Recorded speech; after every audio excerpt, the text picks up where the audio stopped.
Good evening, everybody, and happy Saturday. It is April 2nd, 2022, and it is roughly 8:54 p.m. But tonight, we are going to be talking about artificial intelligence, machine learning, and robotics, and how it will and can potentially impact our economy, our job market, and the like.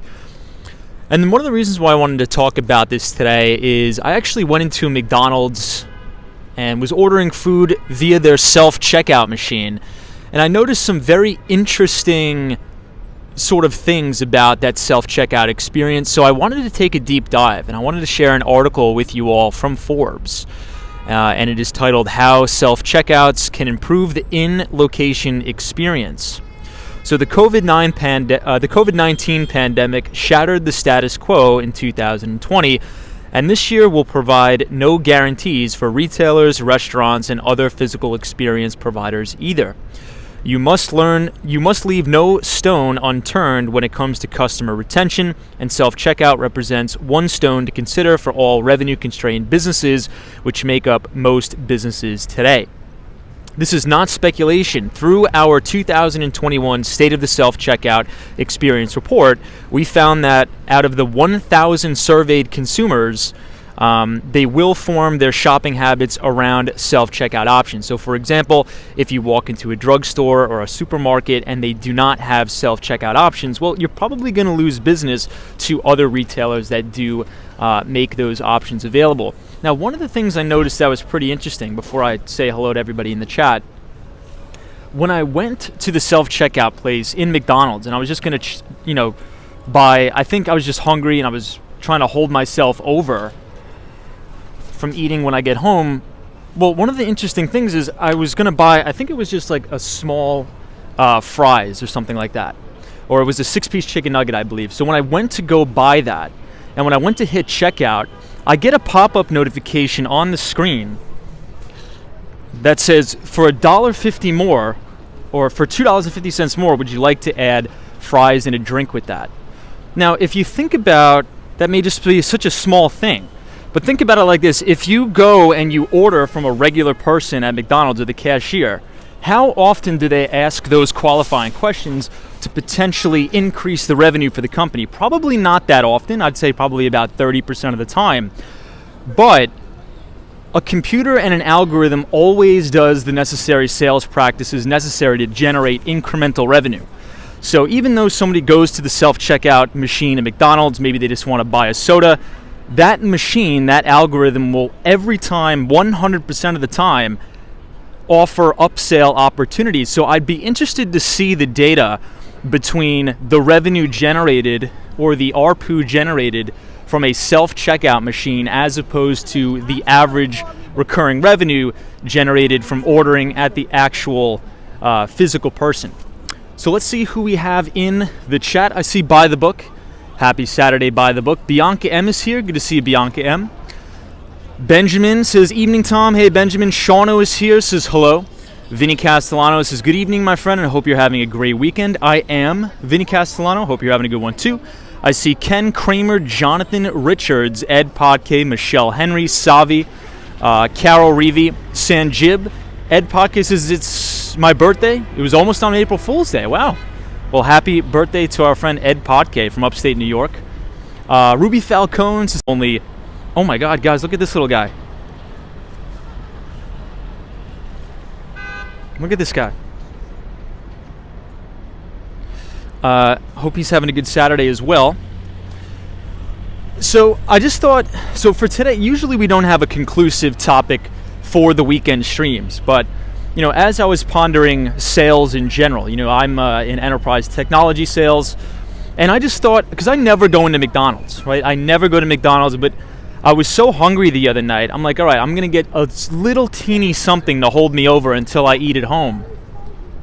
And so I used the actual self-checkout at the McDonald's, and I couldn't believe the efficiency of the sales process, not only in the convenience, but in the amount of additional revenue those machines must generate for the company. Because if you think about it, I went in there to order 6-piece chicken nuggets or whatever it was.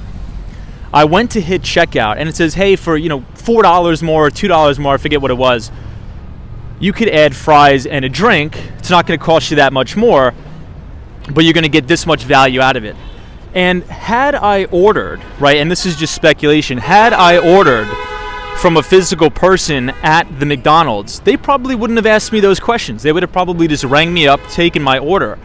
So I think as companies, especially in management from an operations standpoint, look at these efficiencies, look at different ways to drive additional revenue.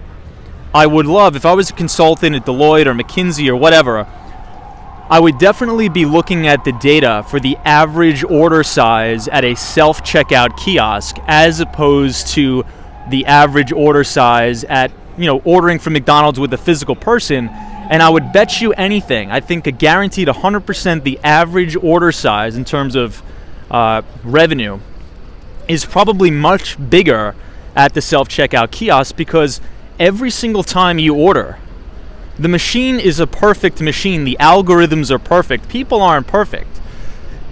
Every single time you're going to be asked to purchase something else, or what they call upselling.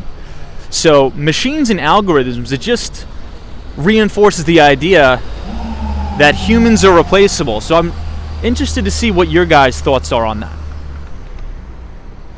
Hey, Jay is here, says, good day, my friend. Been a heck of a week, for sure. Indeed it has, Jay. Oreo says, what is the building with the pillars? So this is outside of the brand new Moynihan train station, but the outside, which is right here, is still a fully functioning post office. But if you guys type !future, F-U-T-U-R-E, in the chat, it's going to drop an interesting article in Forbes that actually has compiled some of the data about self-checkout and different implications that we could use with AI and machine learning to increase revenue at different businesses. So please check out that Forbes article. I believe it is titled How Self-Checkouts Can Improve the In-Location Experience. Ed Potke says we're all getting lazy. Good to see you, Ed. Hey, Samantha R is here. Says hello, Tom and everybody. How you doing? I am doing very good. Thank you for asking. Scott says McDonald's kiosk equals sales at the speed of light. Yeah, so Scott, that was another thing they were sort of talking about. So Forbes did a study. On the average wait times, and almost 80% of the time, the reason why customers fall out is because of wait time, right? So let's say if you order something off of Amazon, that's instantaneous. So it's going to satisfy your, innate feedback loops to, I want to get it now, I click buy, it's going to be here tomorrow. But let's say if I go into a drugstore, right? How many times has anybody in the chat walked into a store, walked into a Target, and then they automatically looked at that long line and like, oh my God, there's no way I could stand on this line. And then you immediately walked out. That's happened to me a ton of times. I actually won't even shop at the Duane Reade because Duane Reade's don't have self-checkout. I always go to the CVS. So not only, to your point, is it better for stores from an increased revenue standpoint, but also from a convenience standpoint from customers. Christina says, Tom, Flippy the robot is installed in White Castle, says Christina. Shannon says, good Saturday evening, Tom. Thanks for the picture. Perfect walk. Thank you, Shannon. I appreciate it. Jamie Price is here. Says, good evening, Tom. Good to see you, Jamie. So I wanted to ask all of you, because I'm sure everybody has had an experience with self-checkout. Would you prefer, or do you prefer, self-checkout? So you walk into the grocery store, whether it's Whole Foods or Stop and Shop or whatever you do, Walmart, maybe a McDonald's. Do you purposely seek out self-checkout options, or do you actually prefer going to the physical cashier? I'd love to know your thoughts as we unpack this. Cabrini says, are you still using a newer mic? Yes. Is the audio terrible tonight? King says, yes, self-checkout for sure, says King. Thrifting says a little bit of both. Interesting. Ruby says, I would prefer to check myself out, ring up my items with a smile. Carol Reevy says, I'd rather go to a physical cashier. Interesting. Hey, Dow Jones is here, says 1 month Madison Square Garden. Good to see you, Dow Jones. Hope you're well.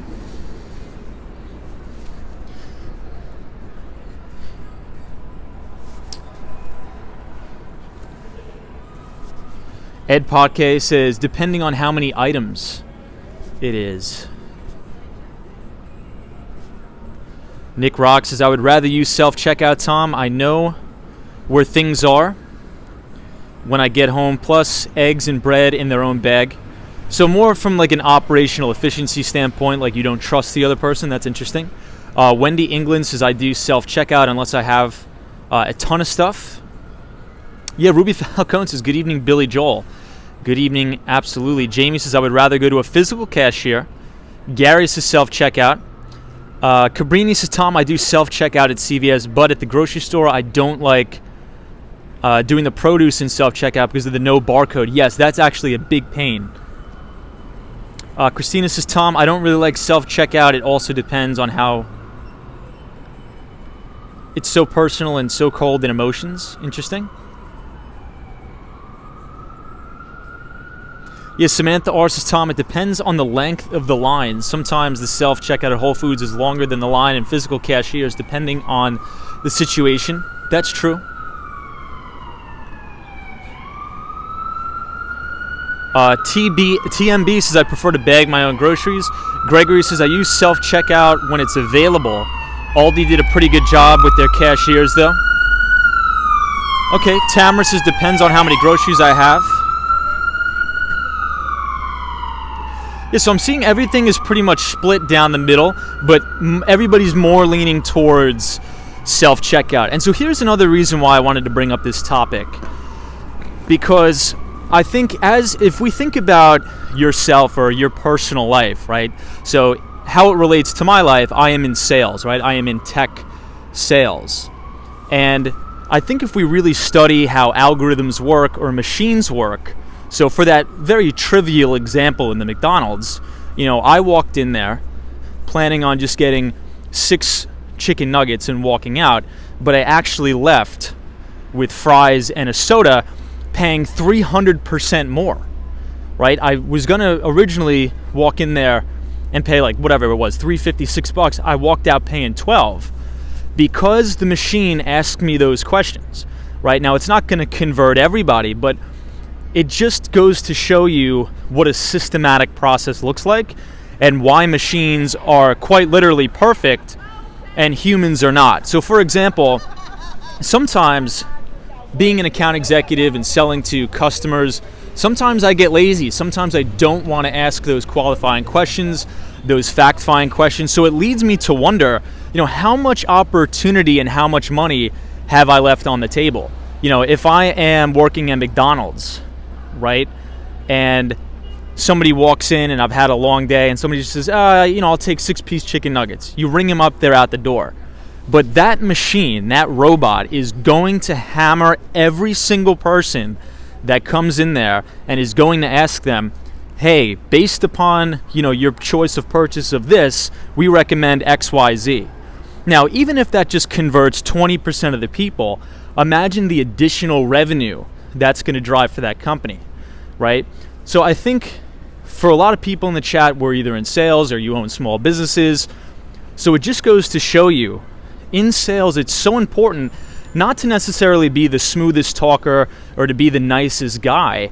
It's following a systematic, proven process and asking those questions each and every time.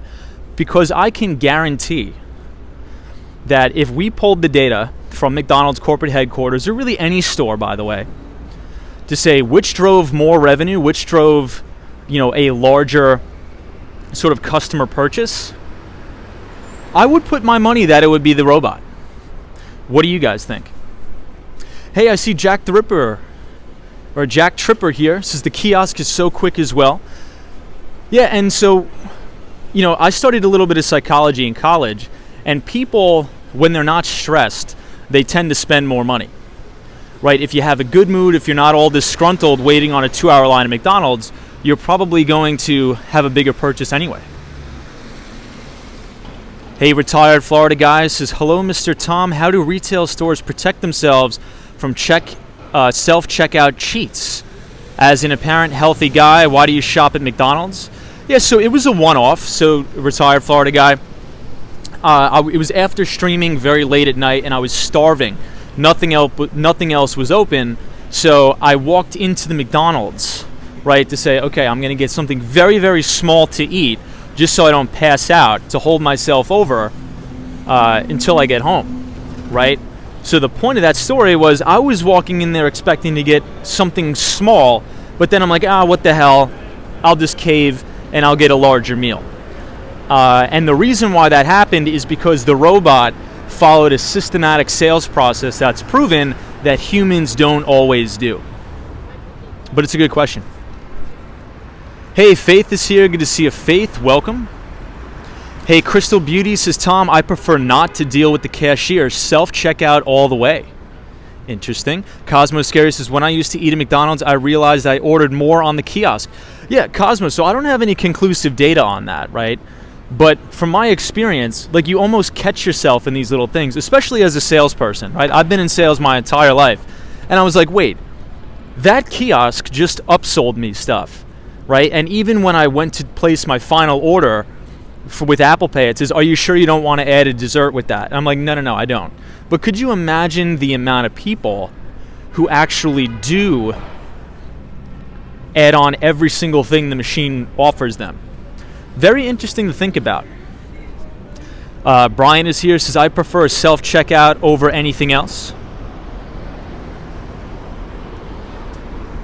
Hey, Jesse says, nothing wrong with McDonald's unless you live there.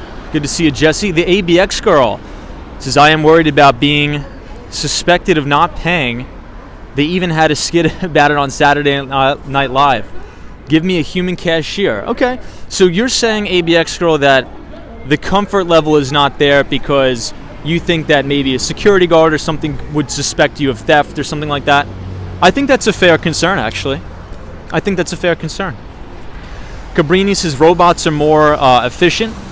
Yeah, so I think the reason why algorithms are more efficient is because essentially what you put into an algorithm is what you get. So if you tell a robot or a machine, you ask these questions every time, the robot is not going to get tired because it's 3 o'clock in the morning. They're going to continuously ask those questions every time. So like me, if I'm dealing with a prospect or a client and I'm trying to sell them, XYZ solution, and halfway through the presentation, I'm like, oh, I forgot to tell them about our new mobile device management software. That's $2.50 more across 1,000 lines. Whatever. I'm making a good amount of money on the deal anyway. I won't ask, right? Don't tell my boss I don't do that. But the point is, a robot would never forget those things. So then my next question is, over time, could salespeople become obsolete in and of itself entirely? That's also very possible. Some enterprise software companies, for example, like Atlassian, ticker symbol TEAM, they don't have any salespeople. They don't have any account executives at their company. They only have engineers.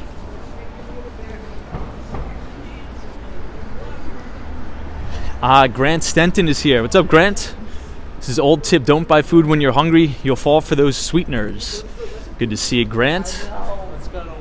Hey, Gary says, when you are being self-checked out, the robot says thank you. How does that make you feel?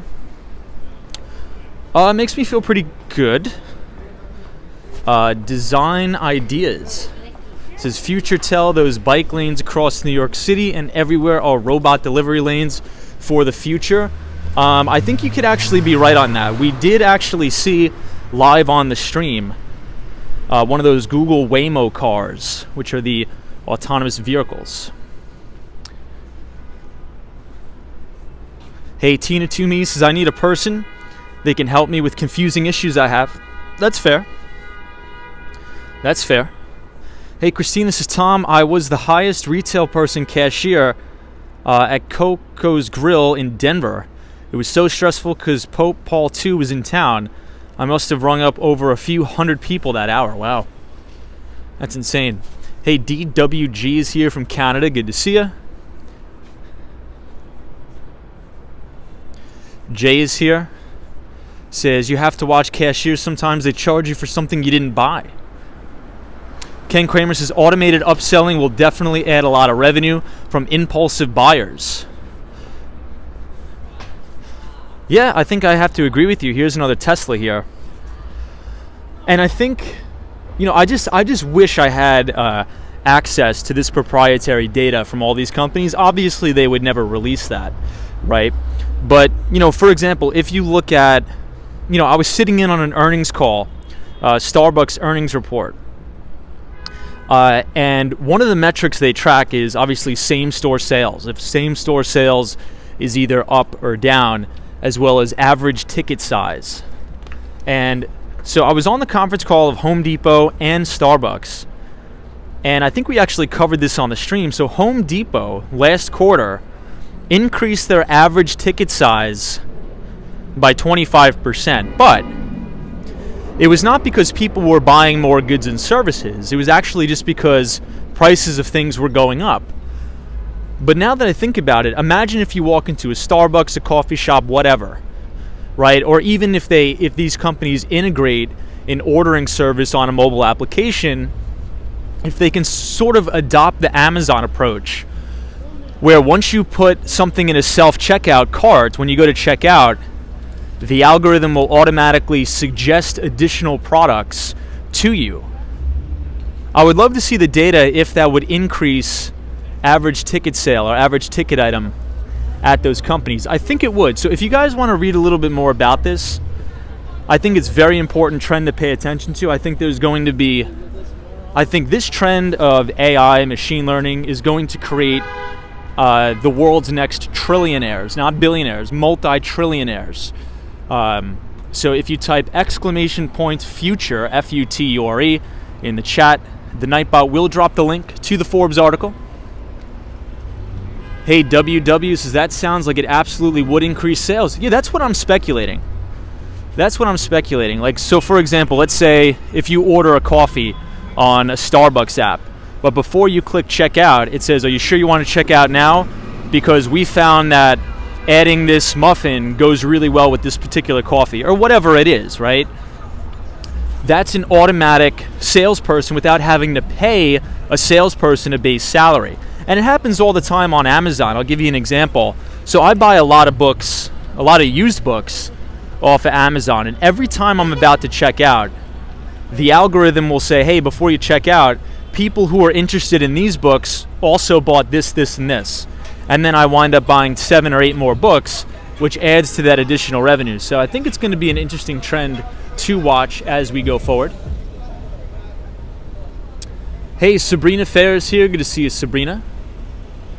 Kenneth says, Tom, I feel people will get tired of that after a while. We are all social beings, says Kenneth. That's a fair point. Maybe you're right about that. That's a fair point. Tina Toomey says, I never even look at any of that stuff. So you're saying you never look at the suggestions on Amazon. Interesting. So I think that's a good point to explore as well. So let's say if you're, a big executive at Amazon, obviously that's going to cost you some money to recommend these different products and services to people. But what if even just 5% of the people that went to check out to buy a $20 book, what if just 5% of those people clicked on the additional items and then doubled or increased 100% their average order? Would it still be worth it to do it? I think so. Sally is here. Good to see you. WW says just wait until they make the suggestions full screen and you have to click through 2 screens just before you get to the checkout. I mean, that's what it seems like at McDonald's. I haven't been to McDonald's in years, and I went there the other night, and every single thing I did, it's sort of like what I wanted to buy when I walked in there is not what I bought. It was what the algorithm told me to. And I think that's sort of the sign of a good salesperson. A salesperson is supposed to understand your needs and position the right product. But I think as AI really improves, I think machines and algorithms will be able to predict what we want, how we want it, and just how fast we get it.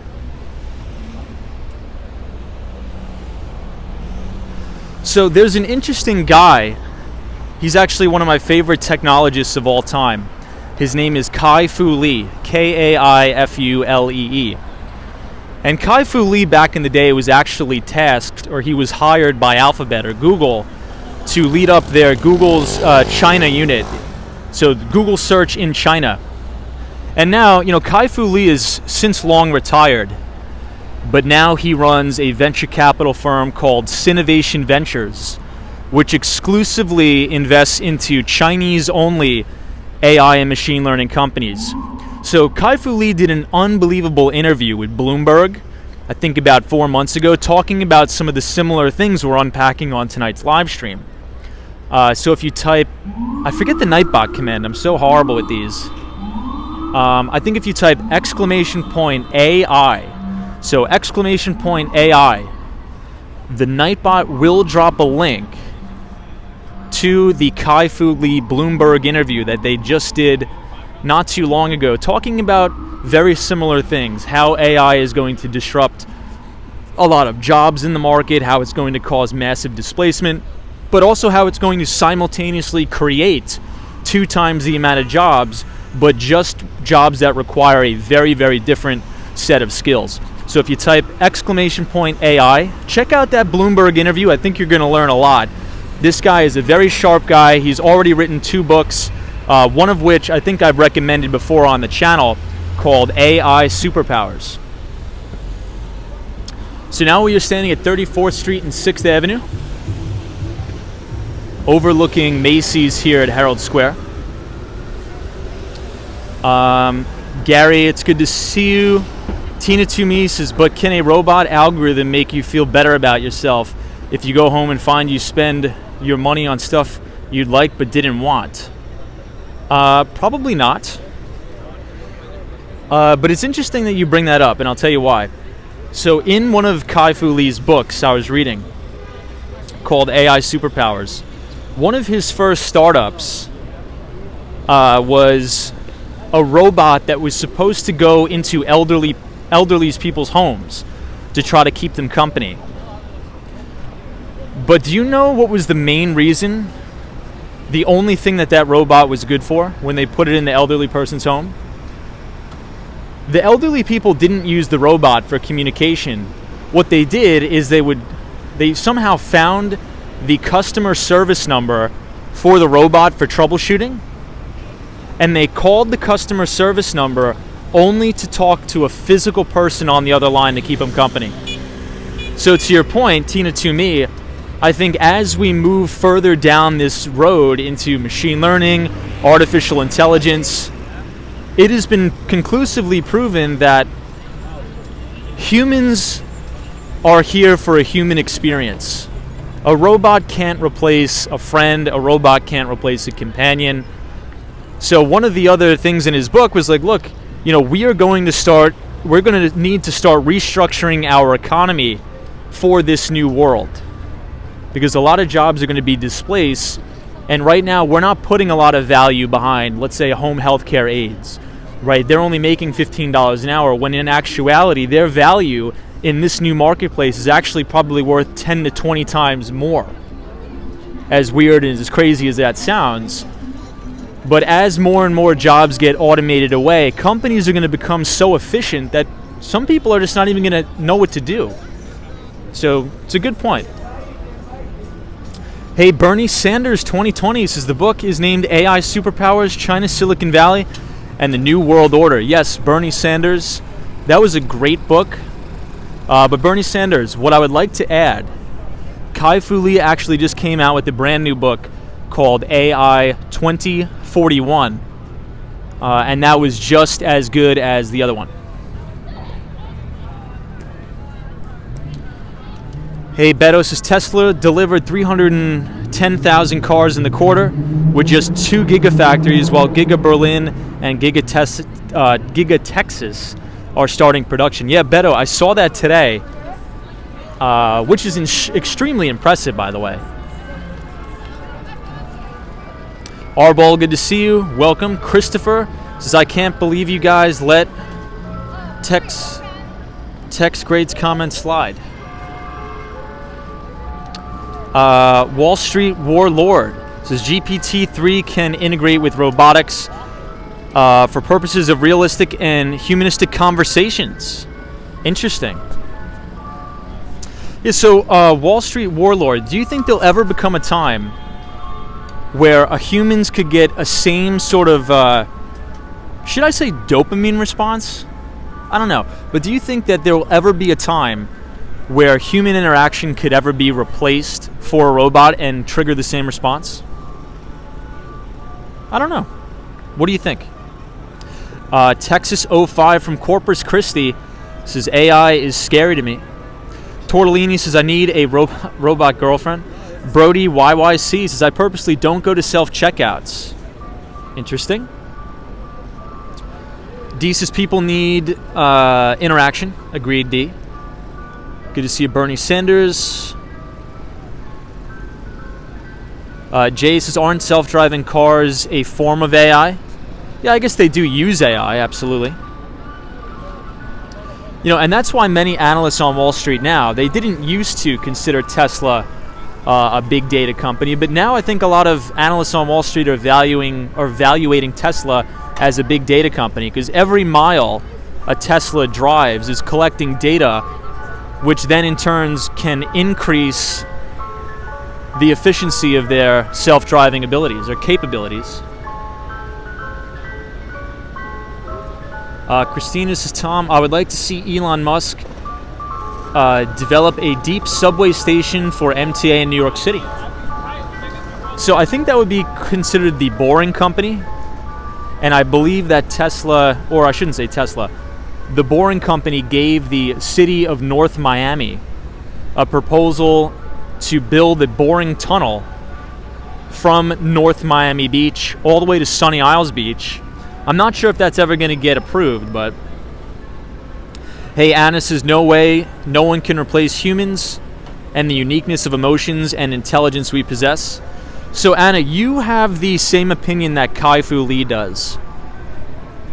I'm not sure if he's right, but that guy is a lot smarter than me. But over the years, I've learned to never say never. But supposedly, his thesis is that AI is going to eat so many jobs up that we are going to start to need to sort of reevaluate how we value, if that makes sense. So home health aides and care workers or at-home nurses are going to demand a higher value in the marketplace because these will be the jobs that robots can't do. Now, I'm not saying that's conclusive, but that's just his opinion on it.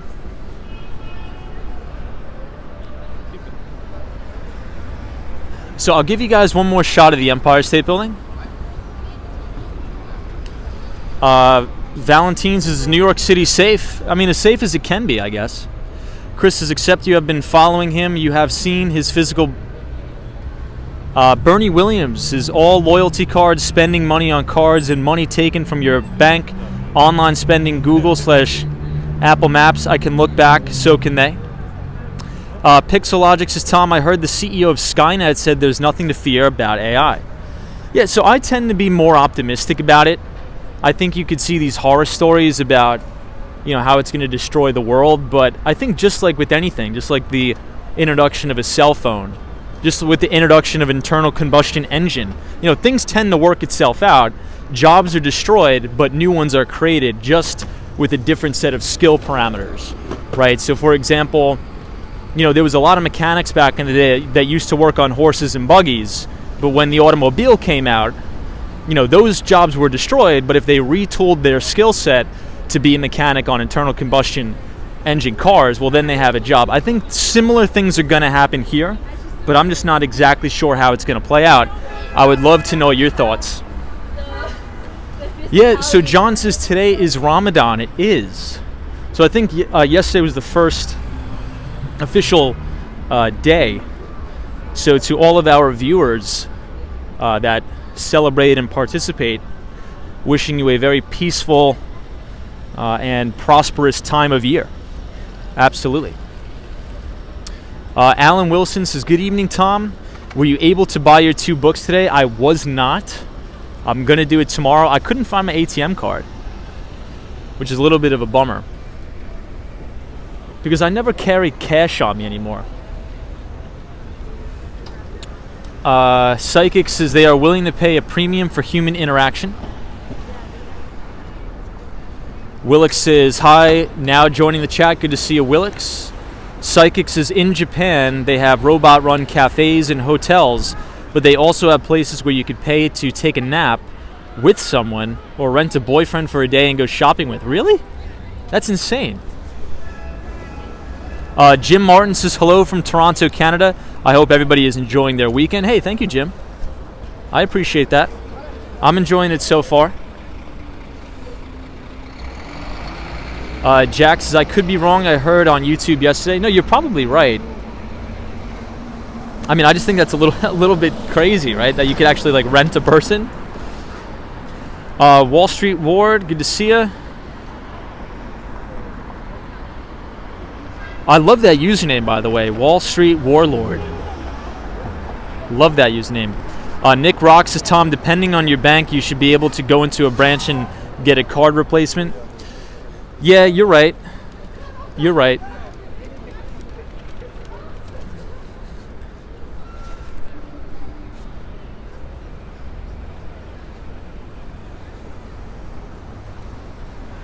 Chris says, Tom, someone in the chat said that you are doing a voiceover and not really live streaming.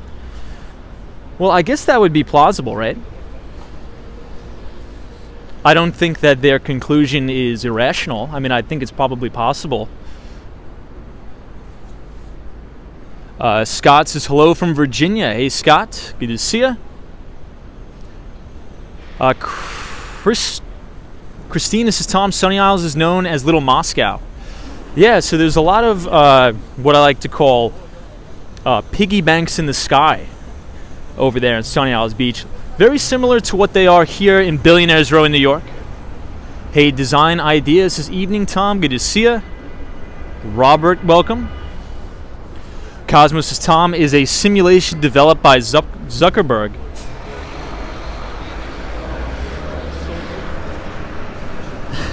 Cosmo. That's funny, man. Maybe I am Zuckerberg. Wall Street Warlords. This looks like a really nice night in New York City. Excellent video and coverage. Thank you so much. Dial M4 says, windy. Yeah, it's windy again tonight. So one thing I'd like to add about this.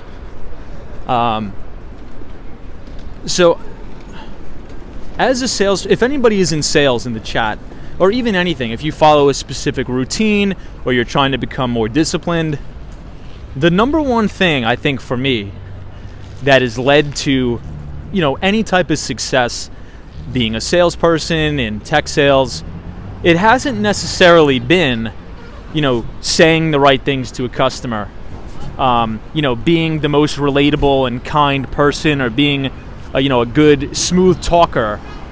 The number one thing, and I'm honest when I say this, that leads to success, at least in my opinion, in sales, is the relentless consistency of your process. Right? How often do you run the appointments? You know, if you tell a customer you're going to be on site for an implementation at 12 o'clock, do you show up at 12 o'clock? How relentless is your process? Right? So when I saw these kiosks at McDonald's, it sort of made me realize, you know, if you want to become a better salesperson, if you want to accomplish anything in life, you got to stick to a process, right? That McDonald's kiosk is going to ask you, is going to try to upsell you every time. Doesn't matter what time of day it is, doesn't matter if it gets tired, because the robot doesn't get tired. So the point is, run a process or run your life like an algorithm. Do it consistently every day, day in and day out, and never miss. It doesn't have to be perfect every time, but you just need to follow a regimented, systematic process. So that's one of the reasons why I wanted to bring it up. And interesting that I drew some similarities between such a small thing in life as a McDonald's self-checkout kiosk to your operational abilities and disciplines in life. Marilyn says, follow up with customers is key. It actually works in many areas of life. So Marilyn, I think that's the comment of the night. And would you I think I would say the sales entity that is the best at follow-up is Amazon. Right? Wouldn't you say? So notice every time you buy something off Amazon, 2 days later you get an email. Hey, thank you for your purchase. If you liked what you bought, people that bought a similar product to you also bought X, Y, and Z. They always hammer you with the follow-up email. So as a salesperson, if you're in enterprise tech sales or whatever, how often do you follow up with customers? Probably not a lot. Right? Probably not a lot. And if you do, more consistently, I think I'm one of those people that are a little bit more consistent. I forget sometimes. I forget to follow up. Maybe I'm too lazy, or maybe I think the customer doesn't want to hear from me. But an algorithm, they don't have those sort of second guesses. An algorithm will do it anyway. It doesn't have emotion. It's the algorithm is not scared. Oh, does the customer want to hear from me? Oh, does the customer, maybe the customer doesn't want me to follow up on a Friday at 5 o'clock because it'll get angry. The algorithm in Amazon just hammers you with the email, right? So Marilyn, I think that's a great point. Hey, Perry's here. What's up, Perry? This is hello, Tom. Hope you're having a good weekend, Perry. The Investigator says, walks in Wall Street. The city seems a bit empty tonight. Good to see you, The Investigator. I was actually going to say the contrary. Tina to me says, my customers love me. Christina says, Tom, give 1,000% effort to your business and keep growing. Appreciate it. Good to see you, Christina. Yeah, Jonathan Francis, Tom, it usually leads to another sale. You're 100% right. So everybody, check this out. This is a great view of the One Vanderbilt building we have here. Hey, Falcon Space is here. Says, hey, Tom, good to see you. Welcome, Falcon Space. Ruby Falcone, good to see you. Carl says, hello, everybody. Anna says, a lot of taxis. I'm surprised people still choose taxis over Uber. NE says, Tom, did you take any classes to improve your sales skills?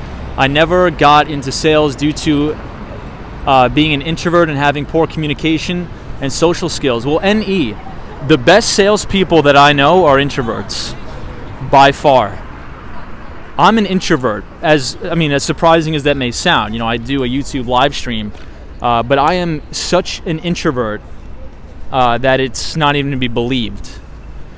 I don't like going to big parties. I don't like going out to bars.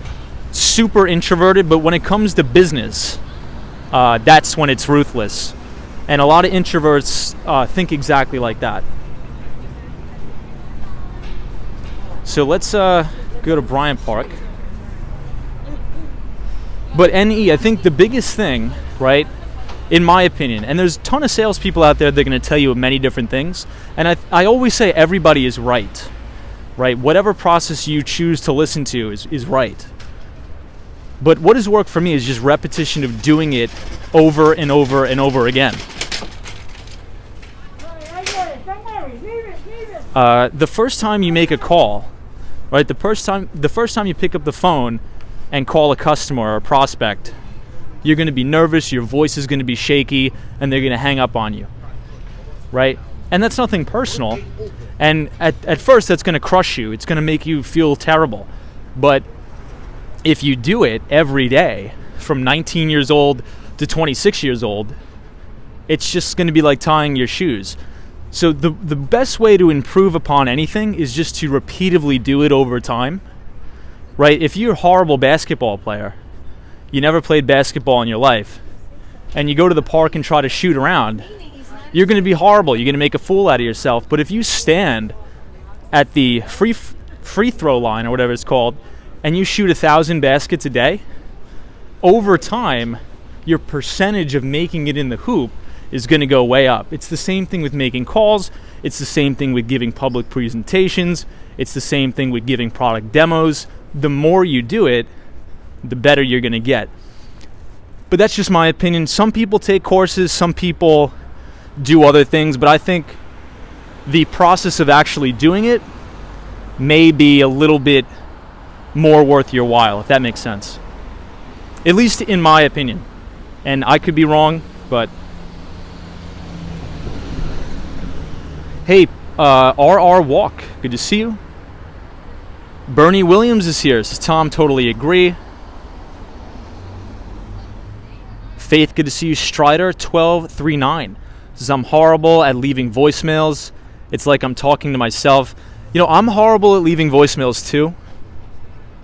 Because here was the biggest thing with me, with leaving voicemails. It was like the suspense buildup to leaving the voicemail would kill me. So I would stutter, trip over myself, and I'm like, oh my God, this guy's never going to call me back. He's going to think I'm such a novice. But the more you do it, the more fluid it becomes. And that's why many people, if you're in sales, you follow a script. Because when you have a script and you're reading it, for the first 1,000 times you read that script, you're going to sound like a robot. You're going to sound very robotic and cryptic. But after the 20,000th time you've read it, it's going to sound like fluidity. It's going to sound like you understand things. And then you could put your own twist on it. But, very good point. But here we are outside the Bryant Park Grill. Hey, I see Abdullah in the chat. Good to see you, Abdullah. Cynthia Beals says, Tom, my friend, has been in financial products for 35 years. He gets clients word of mouth. He is relentless. He will drive hours for a sale. Yeah, I think it's, in any sort of person who is successful in anything, I think the number one commonality is the relentlessness and the ruthlessness of the pursuit of that task, right? Because there's going to be natural people who could wake up one day and totally shoot lights out. And I could guarantee you that's not me. But if you work at it little by little each day, you're probably going to see incremental success. Wow, so check out the lawn at Bryant Park. Man, this thing looks beautiful. It's like there's not a blade of grass out of place. Hey, Jose Ruiz, good to see you, my friend. Falcon Space says, that's right, Tom. Competence breeds confidence. And I think the goal is to, at one point, become unconsciously competent. I think when you first start out, you're unconsciously incompetent. Mike C says, you think those chairs wouldn't look so nice being outside with all the time like that? Interesting. But Abdullah, good to see you, my friend. D says, good to see you, D. Let's see if I missed any comments. Sploose says, happy Easter to you. Razzle Dazzle 786 says, hey Tom, hi friends, 1 hour till I break my fast. West Coast time. Yeah, that's right. So Razzle Dazzle, it is Ramadan. So Razzle Dazzle, maybe you can educate me here. I never knew, are you supposed to say, and excuse my ignorance, is it appropriate to say happy Ramadan? Or what is the appropriate measures there? Does that make sense? If you could say to somebody, it's like a greeting, hey, happy Ramadan, like you would say, like a Merry Christmas or something like that? Or what would be the sort of terminology you use there? But I wish your family peace in this time. Boomer Bob says, I threw $100K at GEO. It's private prisons, and they're locking up. Abdullah says, good to see you too, Tom. Thank you, Abdullah. Kenneth says, Tom, I hate the idea of dumb robots. Funny. Savi says, yes, Tom. Good to see you. The comments are going so fast, I'm trying to read. Michael says, I'm back. I won't be long on. I was doing nights before. Now I'm jogging.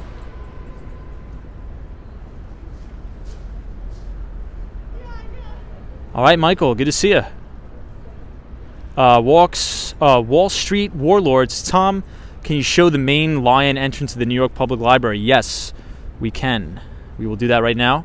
So this is the Stephen Schwarzman building, or the New York Public Library. And there's a very good book by the name of Margin of Safety by Seth Klarman. And one of the original copies are actually in the research library here. And we cannot exit this way. So we will exit this way. Horatio Snipes, good to see you, Horatio. Good to see you. Hey, British Gray is here. Welcome, British Gray. The one and only from Tampa, Florida. Very good to see you. Yeah, Brian says this stream is controlled by self-aware AI.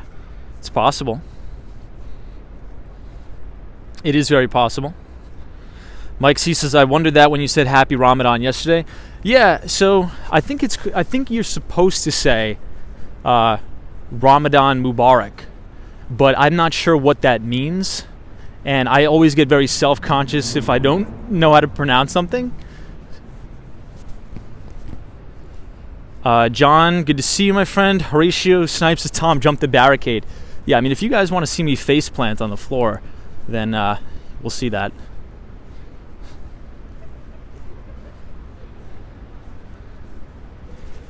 RR walks as you can. The other guy just jumped. Yeah, I'd rather not jump because I know if I were to jump the fence, I'm going to face plant and then you guys are going to see it.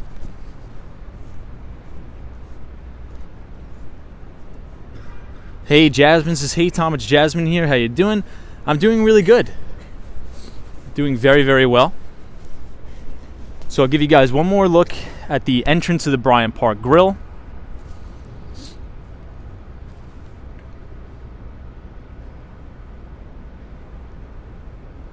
Samantha R, good to see you. Yeah, everybody's just laughing at the image of me face planting on the concrete in New York.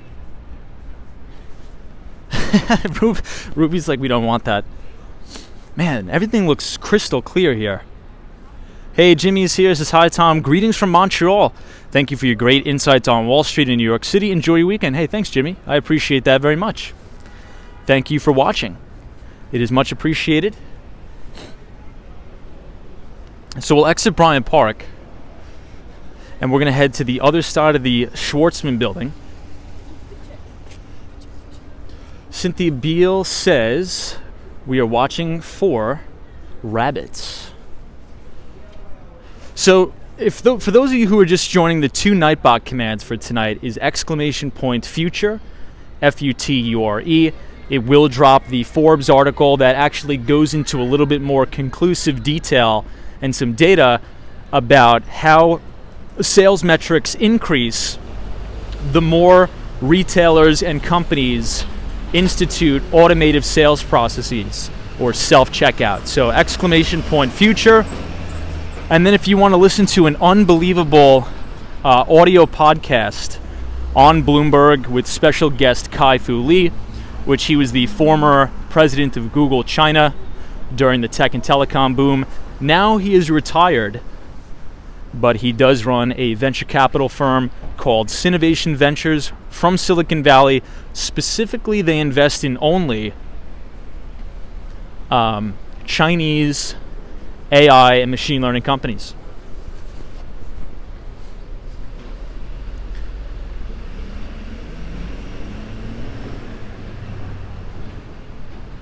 Hey, Michael says, thanks for the acknowledgement. You were working a long night shift. Copy that, Michael. Well, please enjoy your weekend.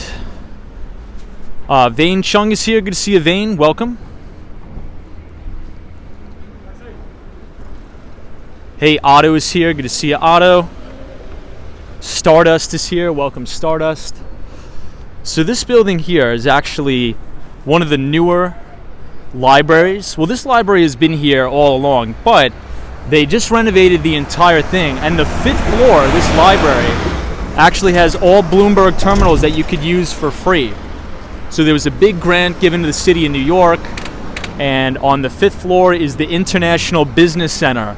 So if you want to learn how to operate a Bloomberg terminal, which is, I would say, probably one of the best pieces of financial data that you could ever get your hands on, please visit there. It's absolutely free. 5th floor, International Business Center. 999 is watching my second night in a row this time. New York City is so fascinating. Hey, thank you so much, 999. Hope you're enjoying New York. So this is the main entrance to the Stephen Schwarzman building, the original New York Public Library. The architecture is unreal here. And Stephen Schwarzman, as we say every time we pass the building, made the majority of his money via leverage buyout deals on Wall Street during the corporate raider days on Wall Street. Anna says, Tom, what is your favorite part of the city? My favorite part of the city is the Upper West Side of Manhattan, more specifically between 72nd Street and 98th Street. Christopher says, is it spring break? I think it is actually spring break. Vane Chung, good to see you, my friend. Michelle K says, Tom, I work for a company that could go self-healing out at any time. For TikTok? YouTube. Vane Chung, good to see you. Michelle K says, I work for a company that could go self-healing out at any time. Michelle, could you clarify what you mean by that? I'm actually intrigued by your comment. Sam25, good to see you, Sam.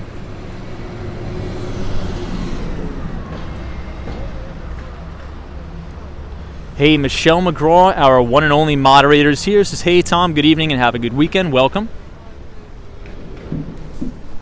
Abdullah says, beautiful buildings. Marilyn says, if I had big money, I would have the Maryland building. Yeah, that's true.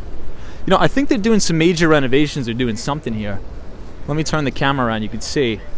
Looks like they're taking something out of the library. Or maybe they're just building, like, I don't know. What does that look like to you guys?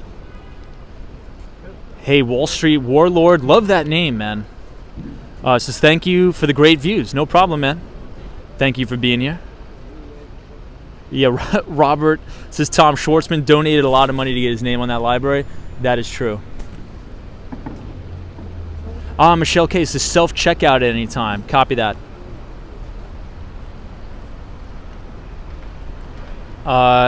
Jupeg Lynn says, congrats, good to see you.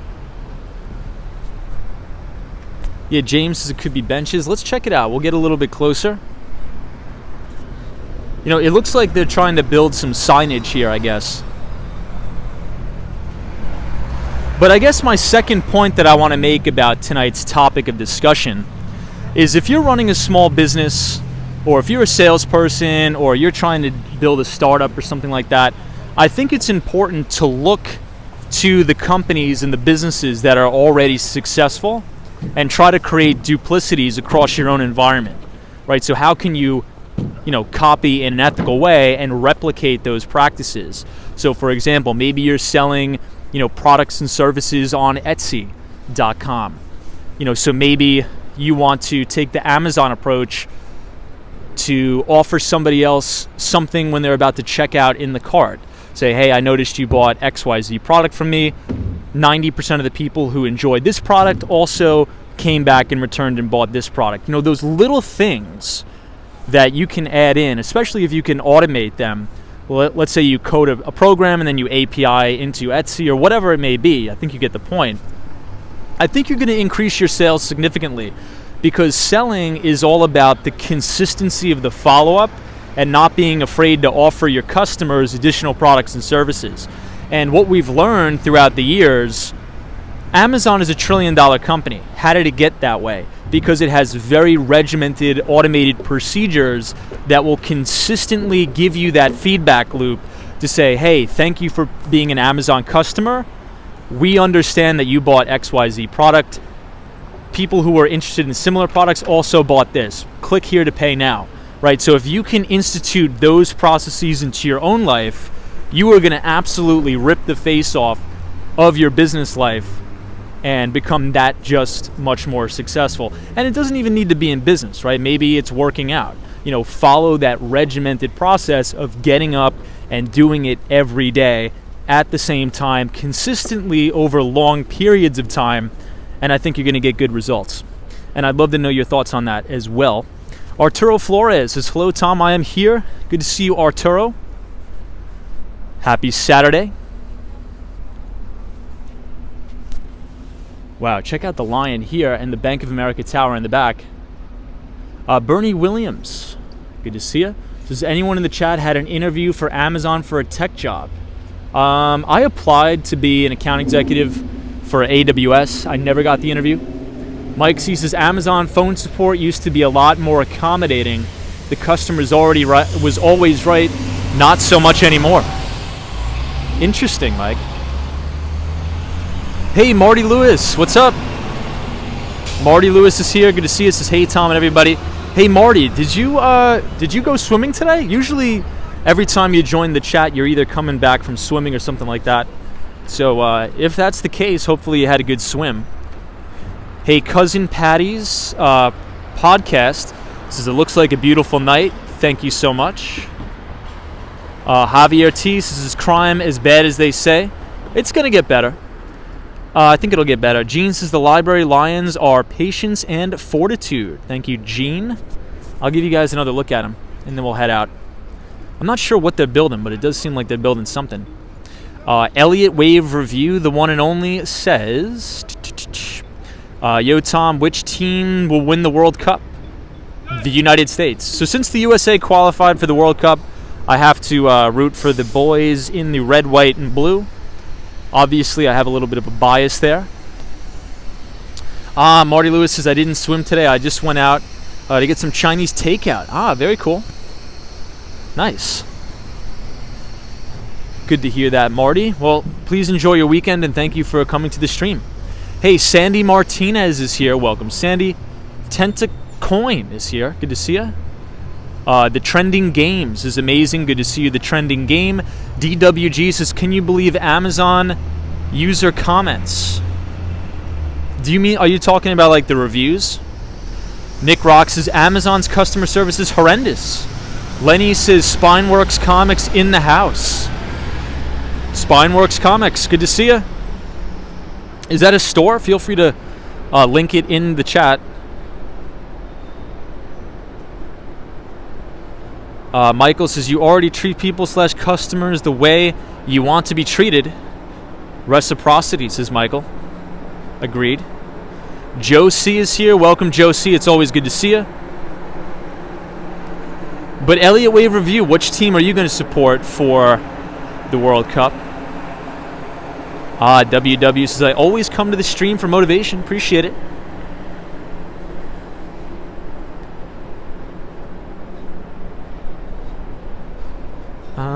Eduardo says, love the view. Hello from Mexico. And love tonight's talk. Hey, thank you, Eduardo. I appreciate it. So, Eduardo, what do you think about the implications of AI and robotics to increase operational efficiencies at business? Because I think that's step one of the question, right? Step one is like, okay, we understand that robotics, AI, machine learning is going to increase operational efficiencies, drive revenue, and thus in turn increase profit at companies on an exponential level. But how do we account for the unbelievable displacement of workers that may be in an industry that is vulnerable to automation and AI? How do we then say, okay, we don't want to stifle innovation. We don't want to limit entrepreneurs that are building products and services or building AI or doing research or data science. We don't want to stifle the innovation, but we also don't want to leave anybody behind. How do we do that? And I think that's the question not only people should be asking, but politicians as well. The unfortunate thing is we live in the United States of America where politicians are so egregiously and grossly incompetent that they're not even having those conversations because they don't understand technology. They don't work in tech. They don't understand the velocity and the monumentous impacts that AI is going to have on people, not only jobs, for the good and the bad. So I think the government really needs to step up their game, rolling out a game plan to retool, retrain, and make key investments into educating the public, retraining them, retooling them for a new world economy. and I would love to know your thoughts on that. Strider 1239 says, Tom, my best guess is universal income through more taxing, hopefully targeting the businesses that win out on AI. I think Strider 1939 makes a great point. And you guys actually may be surprised, because you tend to know that, I'm a very free market capitalistic guy, love free markets, tend to lean more conservative, but I also work in tech, and I understand the velocity and the magnitude of the disruption that is coming down the pike. So this is the one and only area where I actually think that universal basic income will need to be implemented, not to everybody, not to say let's give everybody free money, but I think we need to be real here and say, okay, what are the people, or who are the people, and what are the jobs that are most prone to disruption and displacement from artificial intelligence, machine learning, and the like. And we need to start to rationalize with these people and say, we will provide you with some sort of basic income, whether that be a free scholarship to a college or university or something like that, to help you retool your skills for a new modern economy. Because let's say if you're a truck driver, right, or something like that, you're probably going to be fine over the next 15 to 20 years. But I'm not so sure in the next 30, to be honest, right? So the goal here as Americans is not to, we want to drive a prosperous economy for everybody. We don't want to have a large portion of the public left behind. So I think that means we need to be serious about not forcing, but pushing the right appropriate education, if that makes sense. But I'd love to know your thoughts. Anybody in the chat, what do you think could be a good solution for this, if any? Or should we just let it run its course? I don't know. There is a guy that I don't agree with everything on, but I think he's one of the more competent politicians we have in terms of technology. He could hold a conversation. He is a technologist, Andrew Yang. I don't agree with him on everything, but this particular topic of universal basic income geared towards helping people retool and retrain, I do agree with. Days Works has run its course. WW says, Walks from Wall Street. I agree with your take completely. A lot of those type of retooling programs have failed miserably thus far. You are right, they have. NMB045 says that's what they're trying to do with oil and gas workers in Canada to help workers transition to renewables. Coffee Spill says UBI tied to re-education to new job sounds okay, but ends when they get the job. I think that's actually a pretty good idea. Ooh, we'll get away from that. I think that's actually a pretty good idea. And look, just to preface this, the goal of the stream is not for me to talk at everybody. I don't have the answers. I'm just curious to see what, as a collective, as a group, what are some of the ideas out there. And I think, especially during this time, I think we should hear out everybody's ideas. Anna, good to see you. Wall Street Warlord says, Tom, feel like walking inside Grand Central Station? I honestly do, because it's a bit cold out. I honestly do. Susan Adams says, Virginia, I'm not tech enough to know how you highlight your name, but I'm sorry you have to wait for more vacation time. New York City looks fantastic. Susan, good to see you. Tortellini says, humans' life are more important than robots, but money is king, so we're screwed. This is Tortellini. Interesting. Sly Fox 94 says, I'm hoping for singularity. Stardust says, Andrew Yang with a $1,000 a month universal basic income proposal, a pessimistic outlook of economic havoc, and a self-depreciating humor. Yang has mounted a surprising surge. This is Stardust. Chris says, if you provide UBI, what stops billions of people from moving from elsewhere to the U.S.? Well, I'll touch on that a little bit. So, it's not as easy as the mainstream media would like to say it is to move to the United States. I mean, it's almost an impossible task if you want to do it legally. If you want to come here illegally, it's easy. It's fine. But if you want to do it the legal way, it's literally almost impossible, especially if you're trying to get an H-1B visa. So I'm dealing with it in my personal life. One of my good friends is trying to get the H-1B visa. A company here in New York is sponsoring her to do that, but it's literally a lottery system. Thousands upon thousands of people apply to get the H-1B visa, but it's quite literally a lottery system to get it.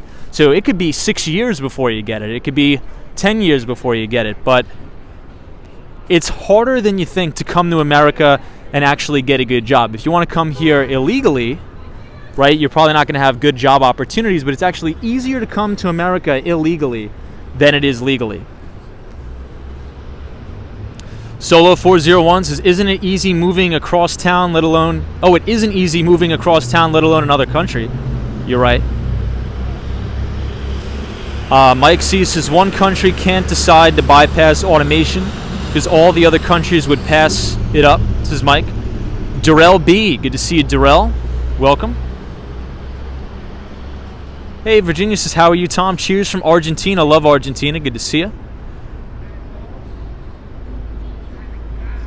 Cooking says, I love Grand Central. I would take the train to Connecticut. So maybe we'll have a little walk around Grand Central. Harrison says, great topic of conversation. Thank you. DA says, hi, Tom. I'm new here. I've been watching your streams and enjoying them. I watched AI Kaifu. Very interesting. DA, good to see you.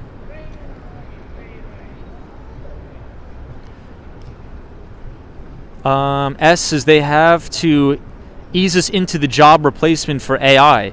Anything done at a rapid pace will instill fear. People hate change. Bingo, you're right. Comments are going fast tonight, guys. I apologize if I can't read them all. XOXO Bob, good to see you. Elliott Wave Review says, Tom, everybody is talking about a gold-based ruble, a gold-based yuan, but do you think that's actually going to happen or just rumors? I have a very, very hard time seeing that actually playing out, but I could be wrong. But I have a very hard time seeing that play out. Josie, I did play soccer in college. Yeah, XOX6 Bob says, Tom, it took over 5 years to get my uncle here from Spain.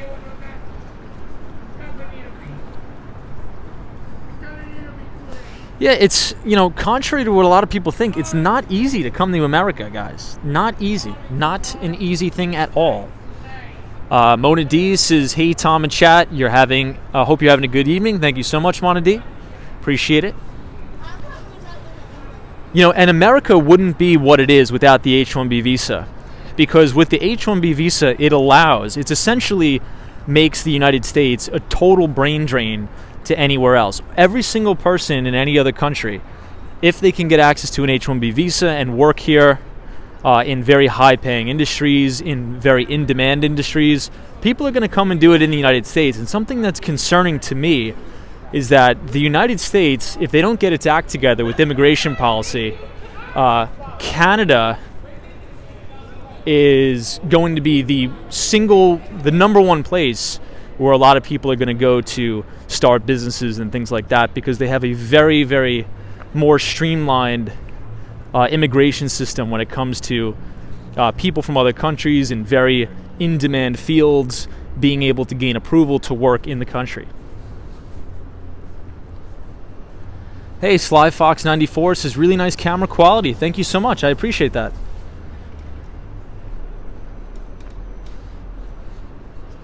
Arbol says, J1 exchange student. Yeah, so I think the J1 visa, you could only work via internship, I believe. Anna says, it looks like 4K camera quality. So I think we're streaming at 1080. I was looking at 4K streaming, but the latency requirements is just too insane. I don't think I could pull it off. Hey, Tom AK, it's good to see you. Samantha R says, it's also very difficult to get into universities here in the United States as international students. Hey, Gore and Glitter says hello from Preston, UK. Good to see everybody in the UK. So we're actually standing right outside the Yale Club in New York City, which is very close to Grand Central Station. Hey, Carol H is here. Good to see you, Carol. Says, hi, Tom. When are you back in Miami? So we are going to be back on April 6th because we do have a press pass for the Bitcoin 2022 conference. So we will be streaming April 6th until April 9th. We are going to be front row and center at all the keynote speakers. Michael Saylor, Michael Novogratz. We will be streaming their interviews as well as Kathy Wood. So you do not want to miss that. Stefanos is 3 years with the F1 as well. Hey, Great Walks is watching while eating barbecue with the fam in Argentina. Very cool. Good to see everybody from Argentina. But Carol, hope you're having a good weekend so far.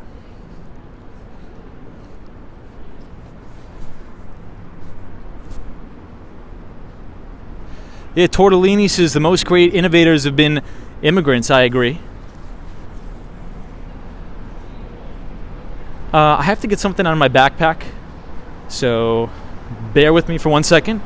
But yeah, I mean, the United States has to get its act together with H-1B visa because Canada is absolutely kicking our you-know-what when it comes to letting very, very smart international people into the country.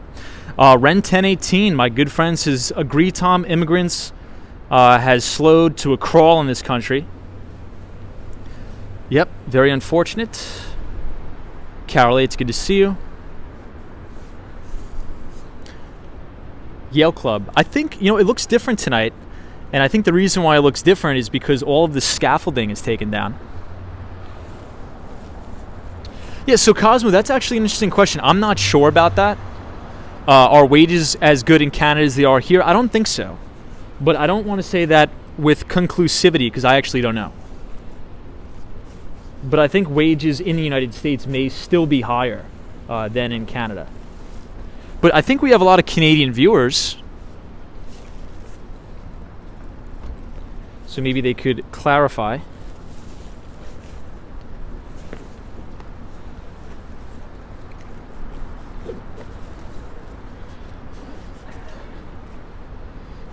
All right. We're good. We're good to go. We're good to go, my friends. All right, so I'll let you guys decide since it is Saturday. Should we take one lap around Grand Central Station, or do you guys want to head up right now to the Seagram building, which is my favorite building in New York City? So let me know.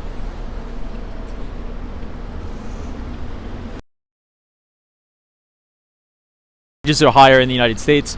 Yeah, that's what I thought.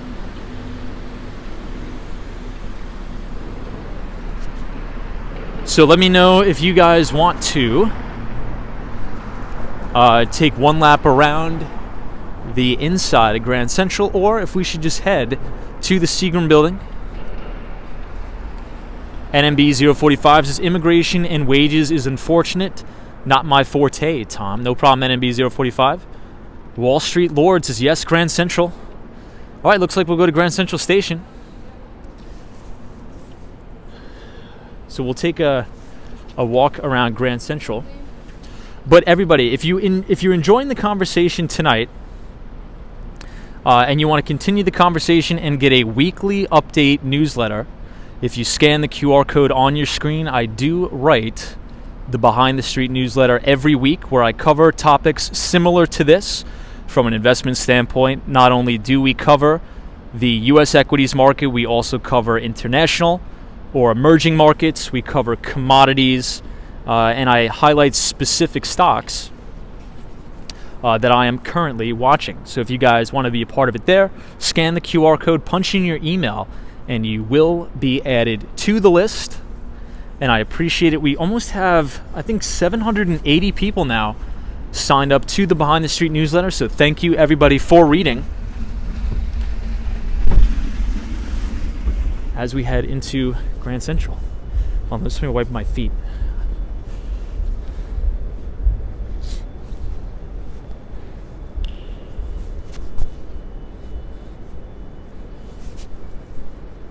Wow, look at how clean it is in here.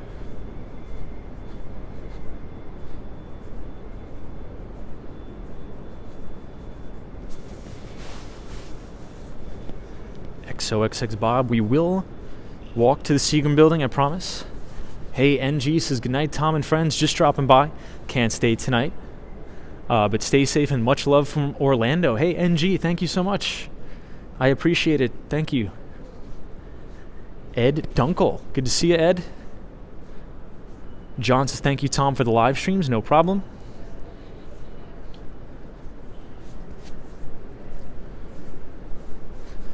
Yeah, they just redid this entire thing.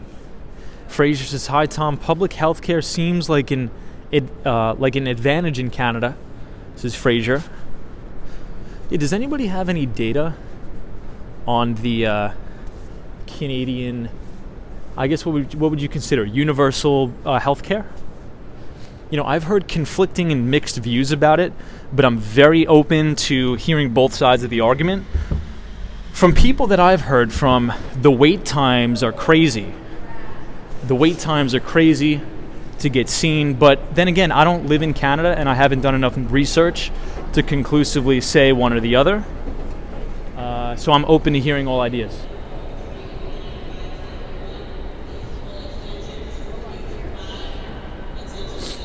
Alright, so we are in Grand Central Station. If you guys are enjoying the stream so far, feel free to leave a like on the video and subscribe to the channel if you are new for more live streams. Hey, Dawn says, hello from Jamaica, love your streams. Thank you, Dawn. Hope you're having a good, I hope you're having a great weekend so far. NMB045 says, universal healthcare in Canada equals horrible service. Paul Stein says, hi, Tom, there's an NFT conference going on in Wynwood this week. Yeah, so I think there's going to be multiple sort of events going on. We will be in Miami. We're going to travel to Miami for the Bitcoin conference, so we will be streaming that. Yeah, Ruby Falcone says, great view of the flag. I think this is probably one of my favorite views within Grand Central Station. Very iconic. And says, I was so excited, have visited New York City, but never visited there.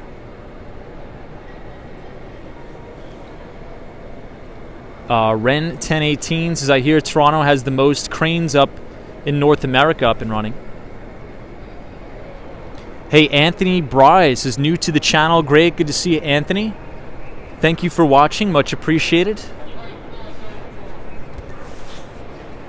So before they built all these massive skyscrapers around Grand Central Station, during the day, you were actually able to see these amazing beams of light coming through the pane glass windows. Not anymore, unfortunately, but there are videos online where you could actually, well, not videos, I think photographs, where it actually photographed the beams of light coming into the station, which is really incredible. Anna says, I'm from Florida. Good to see you, Anna. I wish we had Florida weather here in New York,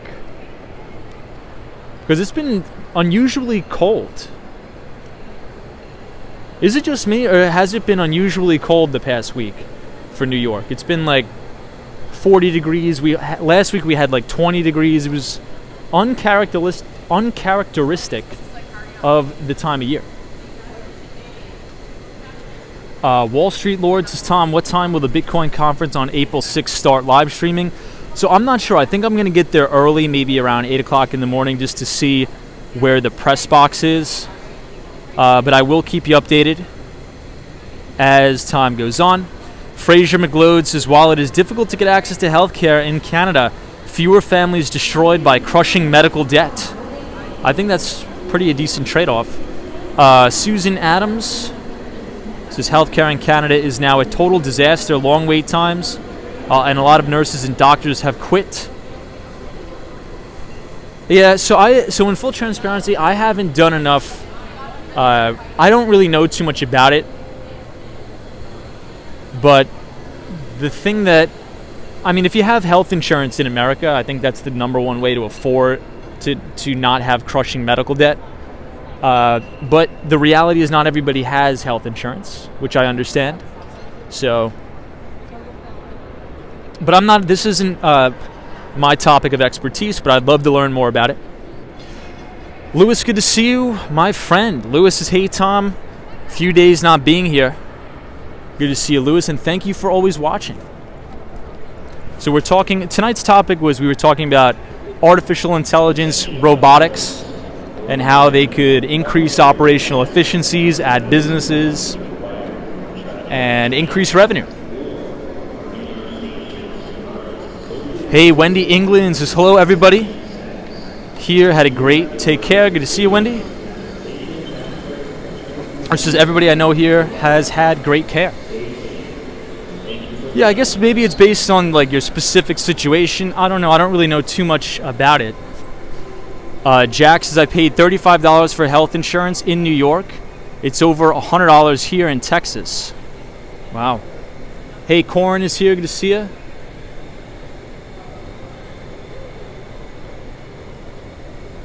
Dward 55's Canadian healthcare is paid by the taxpayers.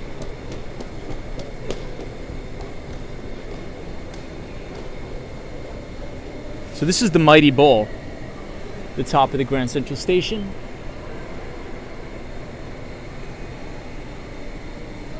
But if you see this little speck right here, that little black speck is actually how the ceiling used to look back in the day before they cleaned it. And that just is to give you an example of how gross the ceiling was. And that is like tar from cigarettes and cigars. So before they resurfaced and restructured the entire ceiling, the ceiling used to be all black because people used to be in here.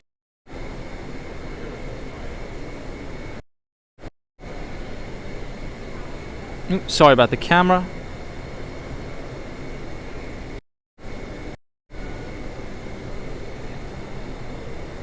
Fourth quarter, good to see you, Cosmo.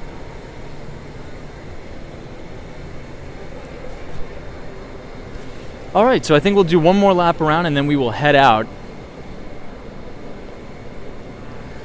But once again, if you want to read that article from Forbes talking about self-checkout kiosks and the like, if you type !future, F-U-T-U-R-E, it'll drop the link to the Forbes article. Also, if you want to watch the amazing interview with Kai-Fu Lee, or Dr. Kai-Fu Lee, which he is an expert in AI and machine learning technologies, formerly the president of Google China.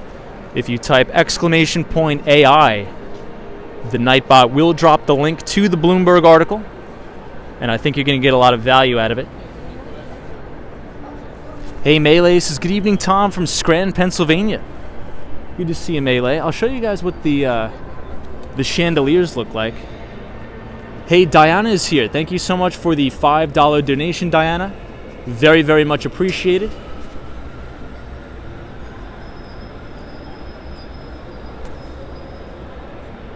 Cooking, good to see you. This is ironically, Google is banned in China. Yeah, check out his book, AI Superpowers. It was a fantastic book.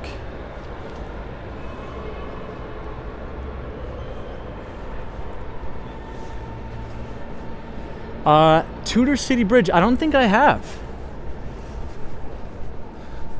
Yeah, cause it's probably easier for me to get there on the board, I think. On the skateboard.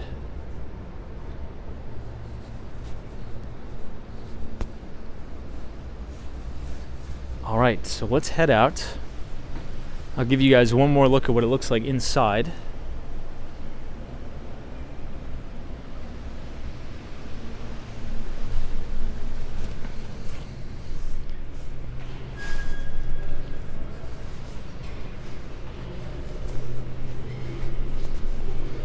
Alright, so we are exiting out of Pershing Square.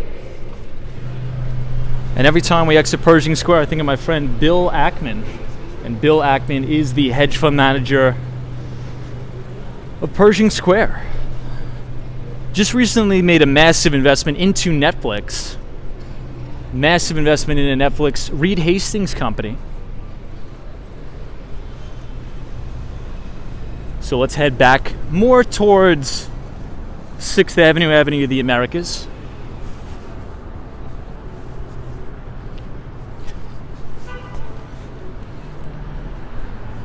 Our walk. Says, Tom, do you think robotic work will improve the government work? Yeah, I think in terms of, I think some sorts of software, especially for like auditing. So one of my proposals is, because obviously tax rates are going to go up in America.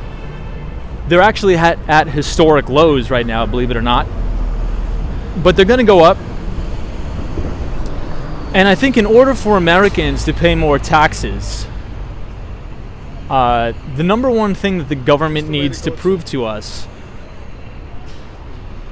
is how they could actually manage that tax spending.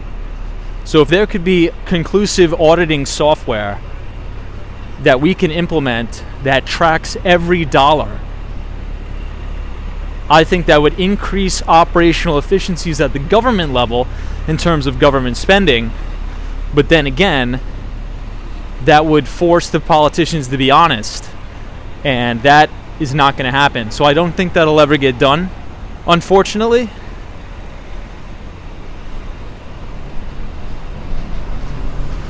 Hey, Jackie M is here. Good to see you, Jackie. We're here on Madison Avenue and 42nd Street.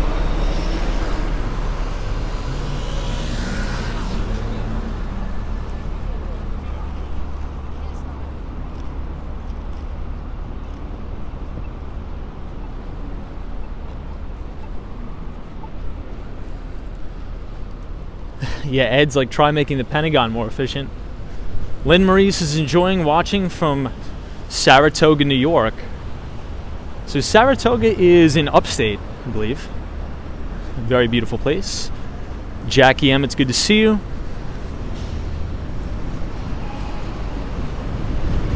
Bernie Williams says, I was going to say I disagree, but after what you said, Tom, I agree.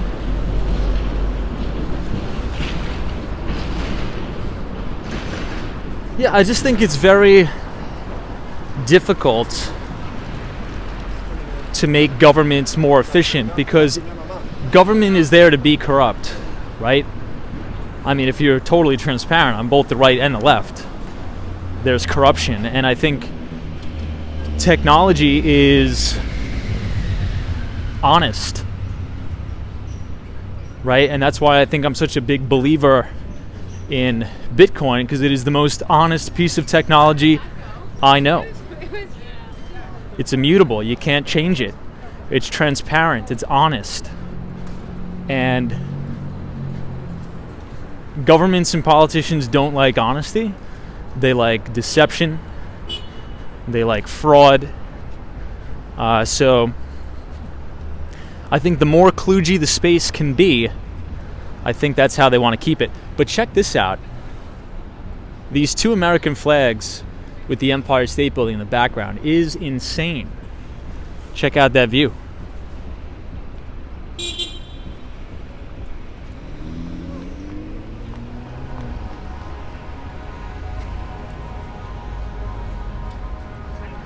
Hey, Sly Fox says you should go down to Koreatown. Maybe we'll do that later tonight and take one lap through Koreatown. Koreatown is actually one of my favorite places in the city.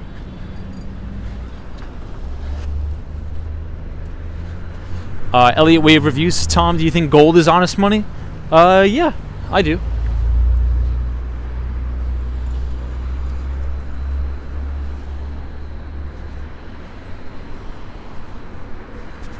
Chris Beeman, hope everything is well. Chris, are you working this week?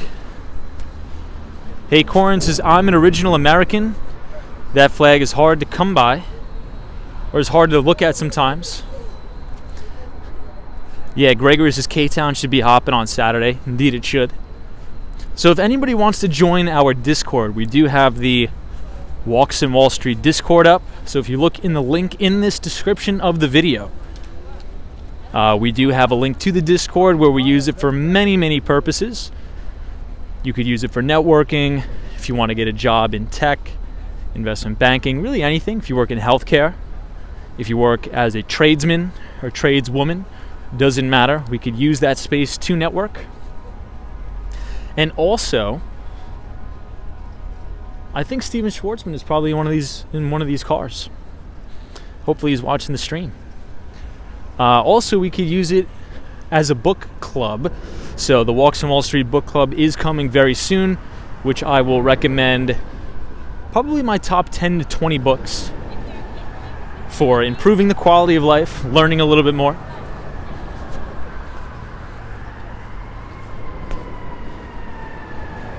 Corinne, good to see you, my friend.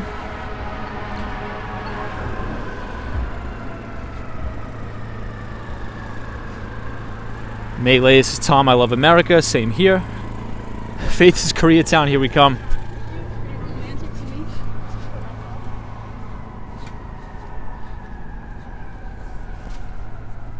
So check out, this is actually where they dropped the ball on New Year's. You know, just a quick unrelated topic or unrelated question. Has anybody getting these new spam text messages where they're very, very targeted in their approach? They're like, hey, it's Sarah, or hey, it's Tom, or something like that.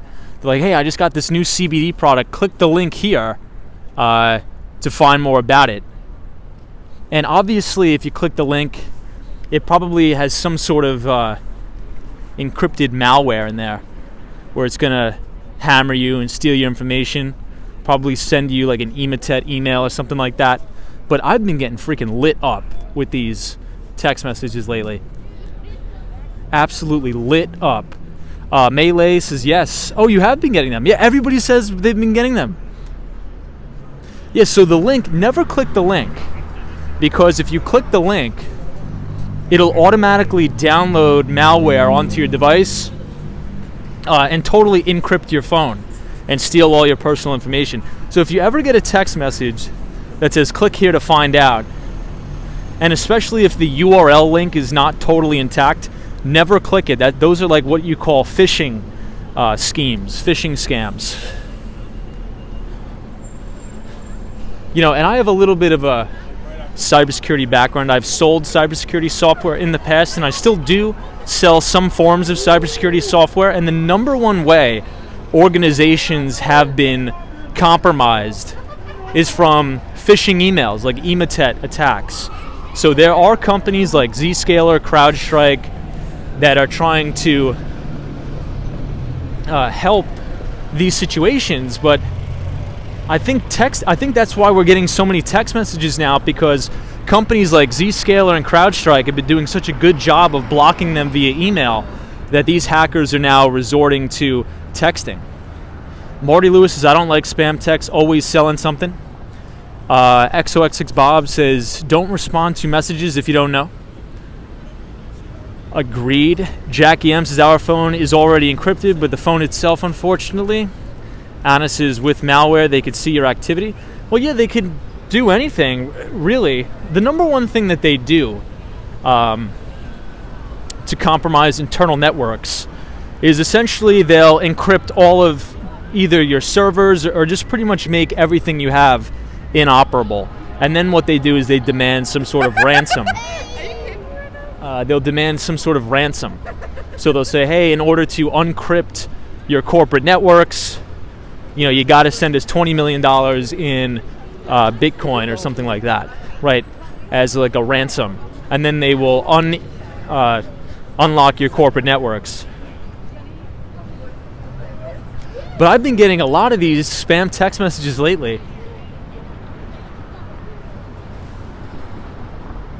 Chris says, makes me want to do away with my phone. Yeah, Great Walk says, that laugh, it pierced my ear. I was right next to it. It was insane.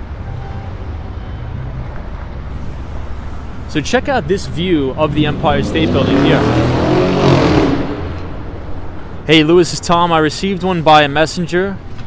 It came from a friend who said it looks like she was dead. Interesting.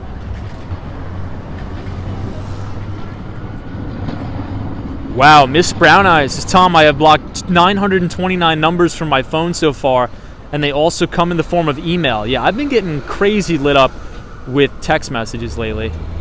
Yeah, Elliott Wave Review says Robert Herjavec made a killing selling cybersecurity. Yeah, so the Herjavec group. So did McAfee, or however you want to pronounce it, which was John McAfee's company. He was a big cybersecurity entrepreneur.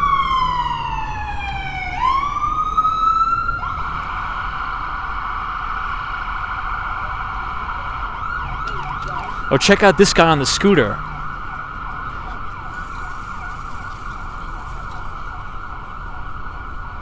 Love that. Maybe we'll scooter around. Who knows? Hey, Daryl says, hey, Tom. Fernando says, hello. Good to see you. Fernando, my good friend. Hopefully when it gets nicer out, we'll be able to hang out in Bryant Park.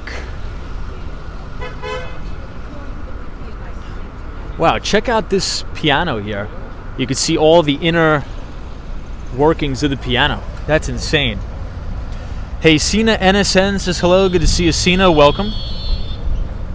Elliott Wave Review says, did you get the text that says they can hack your camera and record? I did not get that one, Elliott Wave Review. Oh my God, man. I did not get that one. Wow, John says, hey, Tom, I used to be an EMT. Well, thank you for your service. Appreciate it. Thank you for your service. PHX says, when is the new Bryant Park supposed to be done? So I think it's pretty much done, right? I think they just rolled out the, what's it called? The grass, sort of the grass area there. I think it's pretty much done.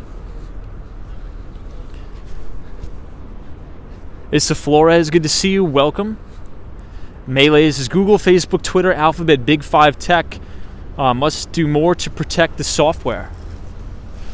Well, I think there's been a lot of M&A activity in the big FANG names. I think Google just bought, or Alphabet, just bought a major cybersecurity company. Also, Microsoft has been doing a lot of M&A activity, buying a lot of cybersecurity companies as well.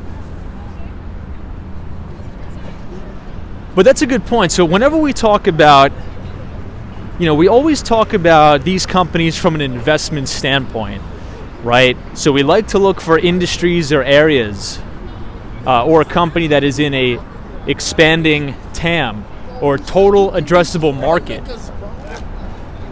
right? So if a company is in a market and the total addressable market is growing exponentially, that's probably an industry you want to start investing in. And then you could break it down to the specific stock level. But not only from an investing thesis, I think it's good to look at these companies from a career perspective as well, right? If you're just coming out of college, if you're a young kid or whatever it may be, maybe you're even looking to make a career change, it's very advantageous to look for industries that are not in structural decline. So let's say if you want to be a salesperson, right, it's probably going to be pretty hard to sell physical newspapers or something like that. That's just an example. But maybe you want to work at Zscaler or CrowdStrike or Okta, which are enterprise software companies that specialize in cybersecurity solutions. If you were to sell those solutions, it's probably going to be an easier sale because companies, not only in the United States, but globally, pretty much have to seek out cybersecurity solutions. So you want to make sure you're positioning yourself selling an in-demand product in an industry with an expanding total addressable market.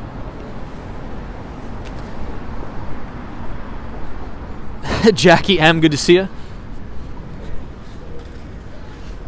Hey, John says, have a great night. You too, John. Thank you for being here. Appreciate it. Always good to see you. John H2O Dave. Hey Tom, as somebody who doesn't own a car, do you get calls saying your warranty is expired? I do. Those are the ones I probably get hammered with the most relentlessly, is the expired warranty on the vehicle and for the solar panels too. So I would get hammered with calls when I didn't even own a home. And they're like, yeah, you want to get solar panels on your roof? I was like, sure, why not? Go ahead. Put them on. Joseph says, best industries, Battlestar Galactica. James is good to see you.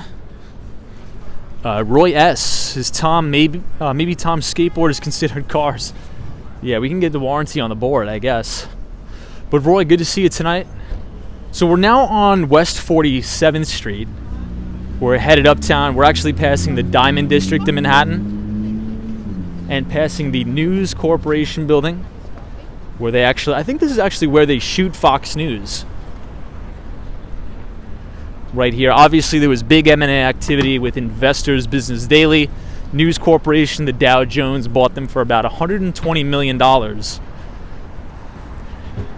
But originally, Investors Business Daily was founded by William J. O'Neill.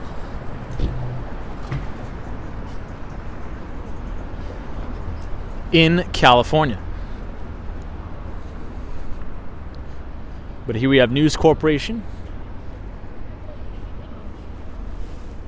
And we have many big investment banks on this block, such as UBS, Mizuho. And Mizuho is a Japanese investment bank. You also have Barclays right around the corner. Roy S. says there might be a line to enter 30 Rock for Saturday Night Live. Ah, wow. Maybe we'll check it out. Corin says, hello, I'm from Brooklyn, by the way. Good to see you.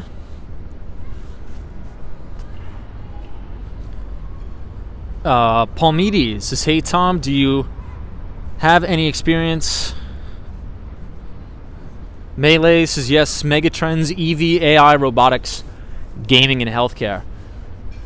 Yeah, and I think that's why. So there's an old saying, whenever there's a gold rush, you want to be the person selling the shovels and the pickaxes, right?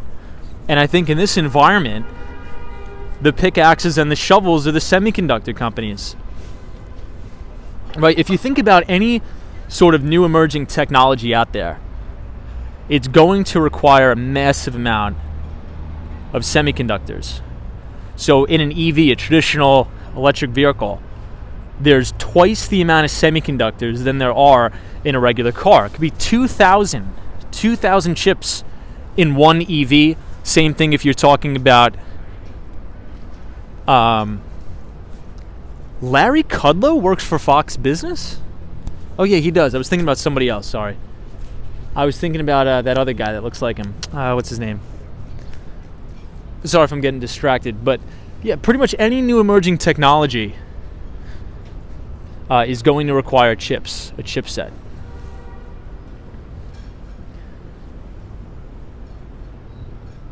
JK, good to see you. Melee says, yes, innovator. Ponder Viewer 12 says, will you give us a heads up when your IBD articles are published and if they are available online? Yes, so if I ever get published, I will let you know. I promise.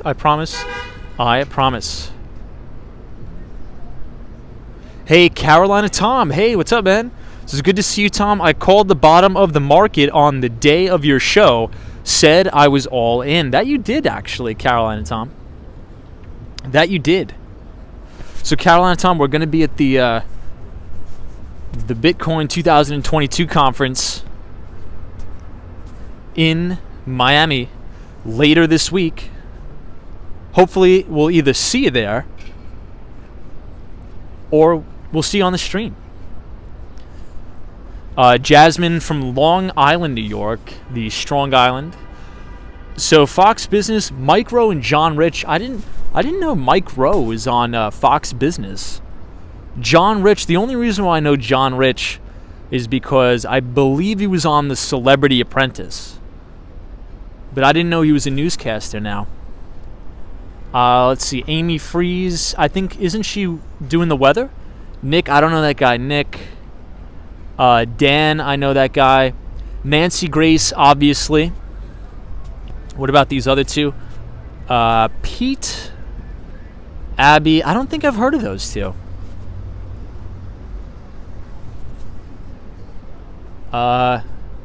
Steve Ducey, I do know Steve.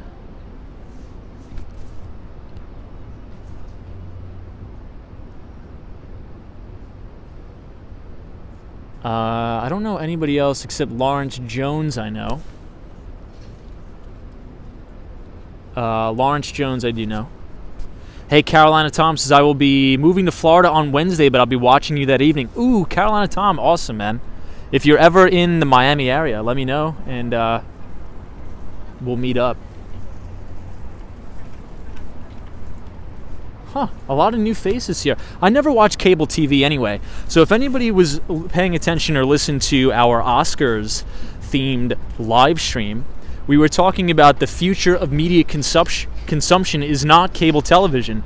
It is all of these streaming services such as Netflix, Hulu, and the like, because even though the statistics show an average American can be subscribed to at least 5 streaming services and still pay less money than they would being subscribed to a traditional cable provider. So the future of media consumption is streaming, in my view.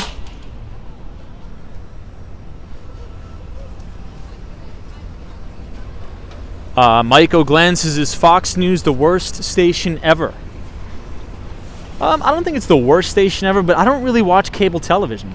Like, to be totally transparent, I don't have a TV.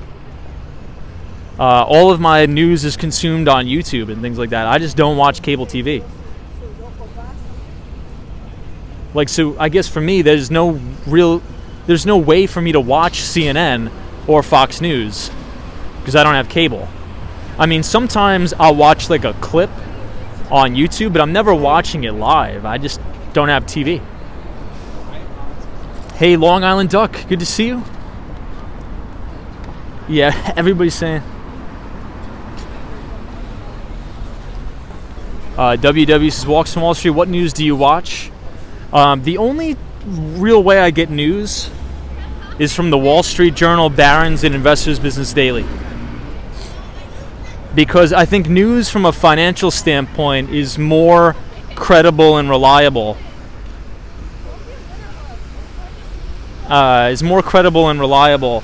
Than just straight up news. Because when you tie a financial aspect to it, I think you could fact check it a little bit better, if that makes sense.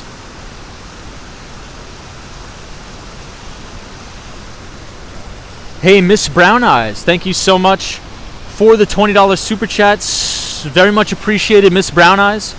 Says, how about people calling you from your area code, pretending they know you and calling you by your first name? I haven't seen that one. Wow. Miss Brown Eyes, that is a concerning one. But Miss Brown Eyes, thank you so much for the donation. Very much appreciated. And thank you for supporting the channel. Miss Brown Eyes, thank you. Hey, Clark says, yes, numbers don't lie. Yeah, so Clark, that's sort of my thought process about it. If I can read an article in Barron's, Wall Street Journal, these journalists are trained in finance, right? So usually they're covering a specific topic from a financial perspective. I'm not saying that can't be fake news. That could very well be fake news, but it's harder to be fake news when you have numbers behind it. When you have actual numbers behind it that aren't fraudulent, it's harder to be fake news. Frank Gonzalez is major media networks live in YouTube, no reason to pay for cable. Yeah, Frank, so to your point, Frank, I'll watch like a CNN clip, right? But it'll only be like a 5-minute clip. I'm not going to watch the entire Rachel Maddow show. Is that who's on CNN? I don't even know. But I think Rachel, you get the point, right? I may watch like a 5-minute clip of the Rachel Maddow show. I'm not going to watch the whole thing because I don't have cable. Maybe I'll watch like a 5-minute Tucker Carlson clip, but I'm not going to, pay Fox News $80 a month to watch Tucker Carlson. You're out of your mind. No way. John says, I agree. Good to see you, John. So let's take a minute just to listen to the sound of the water here. Unreal.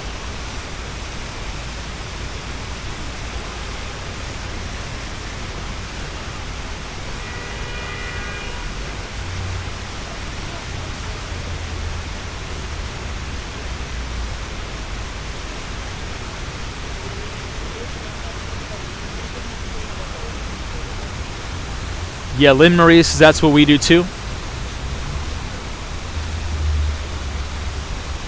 Hey, War Walker. Thank you for being here, War Walker. Carolina Tom says you have wisdom beyond your years. Thank you, Carolina Tom.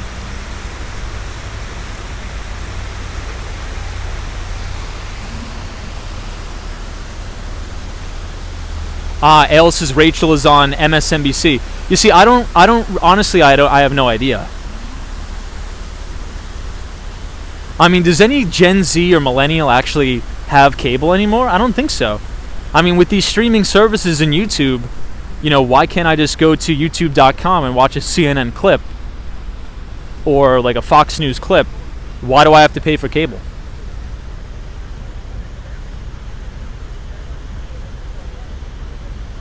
DM says my television has not been on since December 17th, 2011. Oh my god, that's funny.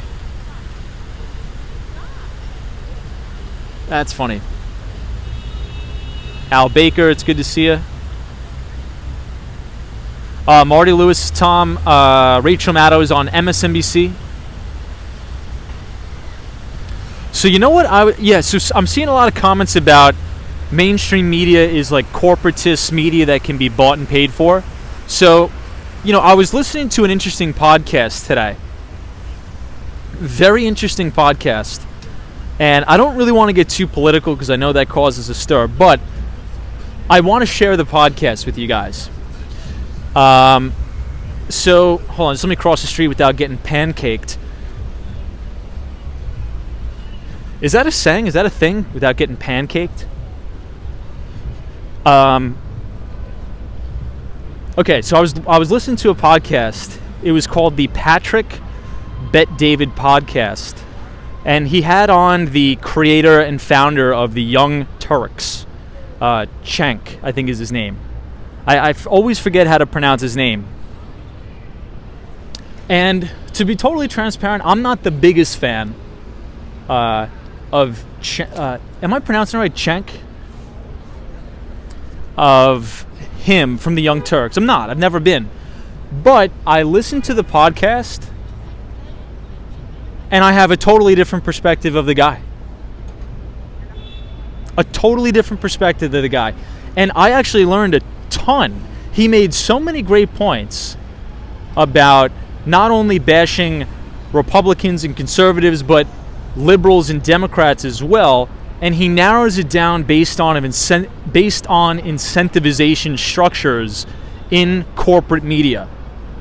And I never really thought about it like that before, but he knows what he's talking about because he built the Young Turks throughout his days of battling corporate media, because corporate media, essentially they want to sell advertising, right? It's all about selling advertising. And if you're going to sell advertising, you don't want to upset your audience.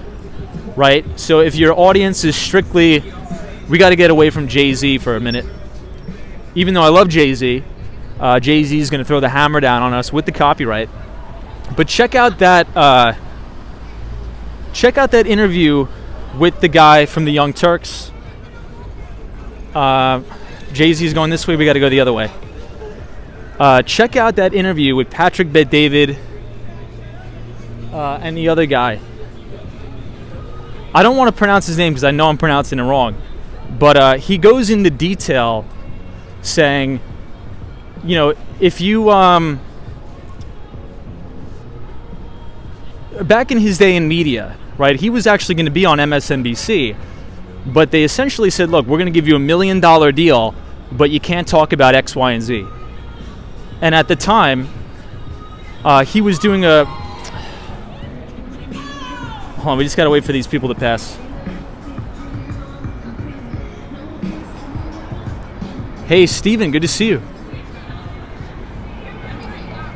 Is it Cenk or Cenk? I don't want to be rude and not say his name right. Oh, it's Cenk. Got it. Stardust says, Tom, the Young Turks are a joke. Yeah, so here's the point, right? I may not agree, and I don't agree with really everything the Young Turks say, but to your point, I think you're going to get a lot out of it in terms of how the corporate media is structured in relation to selling advertising and sort of not rustling any feathers, or not rustling any feathers in terms of the establishment. And I think he makes a lot of good points. He was dishing it out on both sides. There was a lot of things that he said during the podcast I didn't agree with, but I did learn a lot about the incentivization structures of corporate media, how advertising is sold, why specific advertising is sold, and why specific companies choose to advertise on specific platforms and sort of virtue signal to people in order to generate more sales. Very interesting interview. I learned a lot. Even though I don't agree with everything the guy says, I'm not a particular fan of the Young Turks, but I would suggest watching it. And I'm very protective of sort of the content that I recommend to you guys, but I listened to it on the train, and I got a lot out of it. Yeah, XOXX Bob says, Tom, advertising pays the bills. El Terrifico says, careful, you won't get that gig at Investors Daily. James says, Jenk is always hilarious on election night when the Democrats lose. Yeah, so try to watch. I always try to watch these different podcasts with politics aside and mainly try to get a business aspect out of it. I couldn't care less what the guy's politics are. The Lady Fans is morning from Australia. Good to see you. Mike O'Glenn says, I think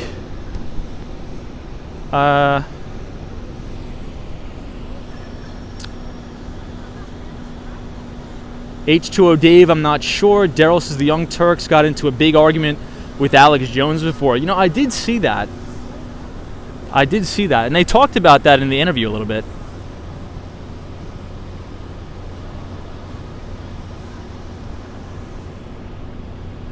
So here's a look downtown. And if you look closely, this is actually the One World Trade Center right here. I'll try to zoom in on it. But you can see the very top of the spire of One World Trade Center.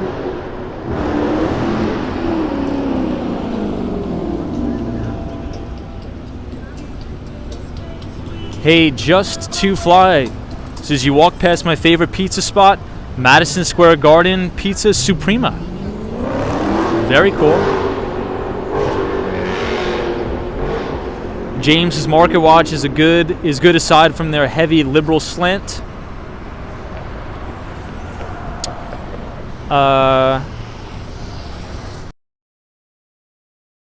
Says that's why politics is so polarized. It's just about the money. El Terrifico, good to see you, my friend. Yeah, Wendy England says it's not news, it's news commentary. Hey, Jonathan Richards says, I went to YouTube TV and cut the cable cord cost 60% or less. Yeah, you're right. So, Jonathan, I think that trend is going to continue, to be honest. Hey, Marcelo Gill says, you're close to UBS building. My daughter works over there. Film the entrance, please. She'll be very happy. Hi from Sao Paulo, Brazil. All right, we will do that. So, UBS is over here. So a lot of the big investment banks are on this block. I think right around the corner from UBS is also Mizuho, Neuberger Berman as well, which is another financial firm. But we will walk back and I'll film the entrance of UBS for you. One of my really good friends actually just left UBS. They probably work together. But it's funny, right across the street, my friend took a job at Neuberger Berman in financial auditing. So not really on the wealth management side. I would consider that back office. Hey, Jonathan says, I hope the trend follows. I don't want to see Spectrum taken down.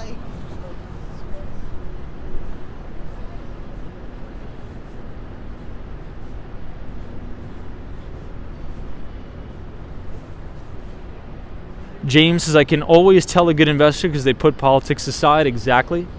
I learned that from Stanley Druckenmiller. He is ruthless. He's like, listen, pal, I don't care.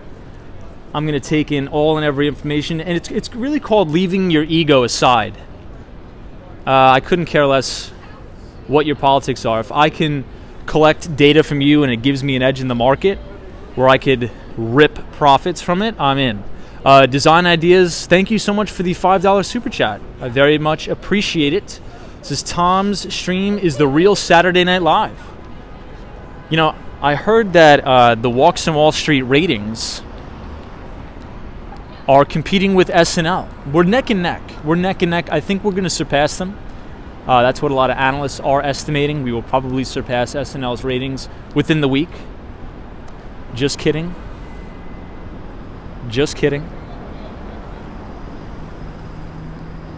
Good to see Aldo Gomez, but Design Ideas, thank you so much for being here. Much appreciated. But yeah, here's the front of UBS. Line sync. This is everything from the UK. Perfect quality picture and audio. It may be 1080p, but it looks almost 4K. Enjoying the walk and talk. Thank you. Hey, thank you so much. Much appreciated. Thank you everybody for joining tonight. Anna says SNL was good until the late 90s, not so much now. You know, so my favorite SNL skit, I guess I'll tell it because we are near SNL. My favorite SNL skit of all time was the one with Alec Baldwin with the elves on the Christmas special, and he was doing a remix of the Glenn Gary Ross, or is that what the movie was called? I believe it is. That sales movie, The Coffee is for Closers, or Coffee's for Closers. But he did it in like Santa Claus's workshop. It was absolutely hilarious. So if you guys Google that, or you look it up on YouTube, Glenn Gary, Glenn Ross with Alec Baldwin on the Christmas special, hilarious. Michael Glenn says, you do a good angle, Tom. Thank you, Mike.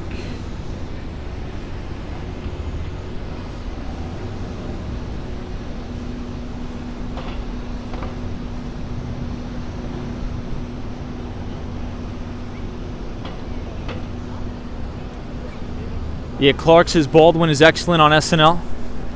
Yeah, the Coffees for Closers was freaking hilarious. Hey, Kim is here. What's up, Kim? Good to see you. Hope you're well. So now we're crossing 53rd Street on our way to Billionaires Row. So we'll take a walk down Central Park South. We'll see all the main sort of buildings there. We'll take a walk past Central Park Tower, the Steinway Building, 432 Park Avenue, and many others. Kim says New York is amazing. Thank you, Kim. Good to see you.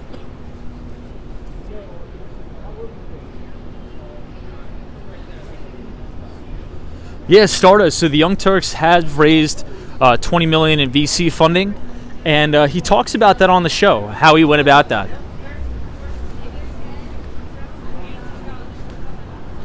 Hey, somewhat knowledgeable geek, it's good to see you. Says Tom, I got the new phone feeling like you did recently. I picked up the S22 Ultra. Very nice. I'd be interested to see how the camera quality is on that. Probably very good. Clark says, Tom, I'm thinking about visiting the city. Is the subway safe in general to use? I think in general it is safe. You know, you just got to watch your back and be smart about things. You know, like I wouldn't, fall asleep on the subway or something like that. But now we are passing Alliance Bernstein. Hey, Jonathan Richards says Al Pacino was amazing in Glenn Gary, Glenn Ross. I saw it on the big screen. He was amazing in that. My favorite scene with Al Pacino and Glenn Gary, Glenn Ross was when he was cursing out Kevin Spacey when he blew the deal. That was my favorite, and very relatable as a salesperson too. You never open your mouth unless you know what the shot is, and that is so true as any salesperson. You never open your mouth unless you know the ins and outs of the deal. But yeah, here we are, AB, Alliance Bernstein, another big money manager on Wall Street. Faith says, love the sphere. So do I. I'm not sure what this is supposed to be, but for some reason, at least for me, I think, art is very objective anyway, but it's almost like I see the island of Manhattan in many different locations on the sphere. It's probably not what it's supposed to be, but at least that's what I get out of it.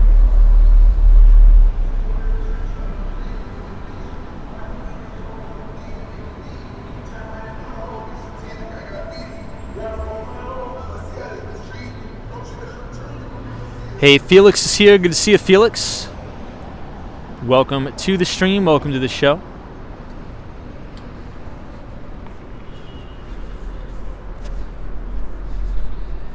Hey, Future Endeavor. Good to see you.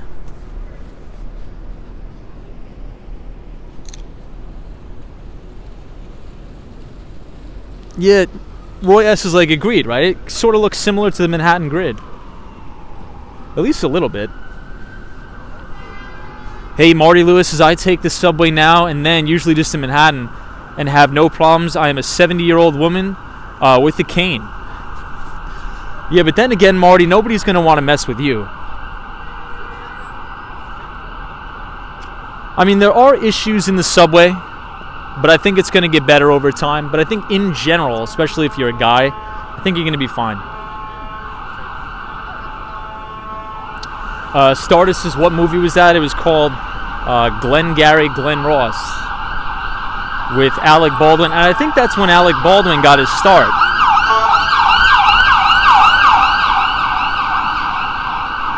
I think that was considered Alec Baldwin's big break, was that movie.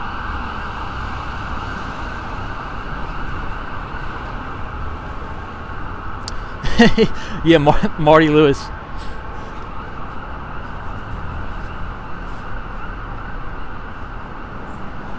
All right, so now we're on 57th Street. We've officially almost made it to Billionaires Row. We are about to be on 58th Street. But if you look to your right, well, I guess now directly in front of your screen, you could see the very top of 432 Park Avenue, which has tons and tons of problems and issues with that.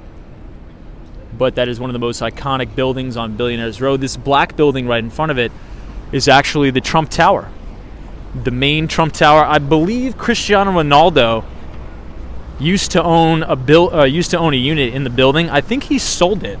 I'm not sure about that, but I think he was either trying to sell it or sold it, something like that. Hey, Dwart55 says, rode the subway when I visited New York City in 2018. Shouldn't be any problems during the daytime. Jay says, do you smell the money? I do. Indeed, we do.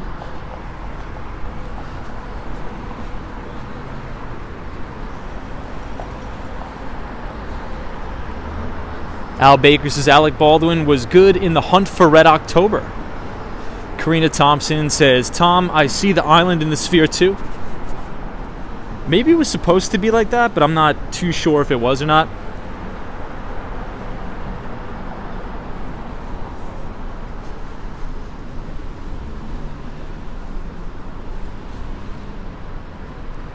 Wow, Jonathan Richards is Knots Landing. Interesting. Hey, Guzman says, good evening, Tom. Good to see you and have a great weekend. Thank you, Guzman. Hope you're doing well.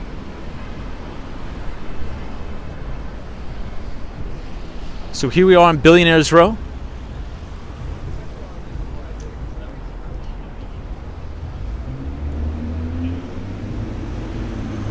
So right in front of us we have the Steinway building.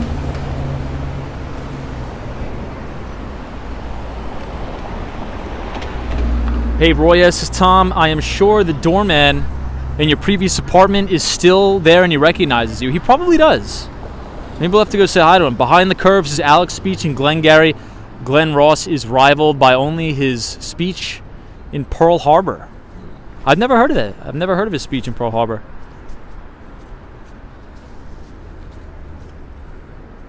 Clark Rumsey. I'll have to check that out. Milind Kumar is here. Good to see you. Blue Mulu says you ain't scared walking in New York streets.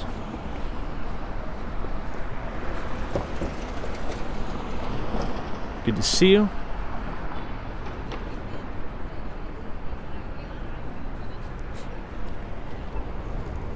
So here's another one of my favorite views from Billionaires Row here. We are looking at 432 Park Avenue. Heinz Zhang T says hello from Quebec. It's good to see you, my friend. Behind the Curve, welcome. Sebastian is here. Frank Gonzalez is, how long do you think all those outdoor dining places will be removed permanently? I'm not too sure. Supposedly, they're going to be removed pretty soon. But I'm not, I don't know of the exact date. I actually kind of like some of them. I actually kind of like some of the outdoor dining places. Wendy England says cops on every corner. So this is Quality Italian. Supposedly it's supposed to be a really good restaurant. I've never been personally, but there's always a long line outside of the Quality Italian. Now we are 58th Street. This is actually my old building. Right to the left here. I used to live in this building for a year.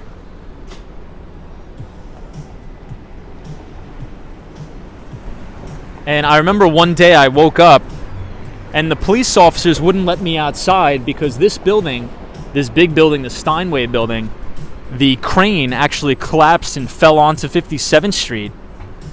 And the crane actually fell off of that building many, many times. Honest is how much was the rent. So I got a very good deal on that building. The reason why I got it so cheap is because I got it right during the height of the COVID pandemic. So I got the unit for more than 50% off. I was paying a little bit under $2,000 or just about $2,000 for the rent of a studio apartment right on Central Park South. When I moved out last year, they turned around and rented the same unit for $4,500.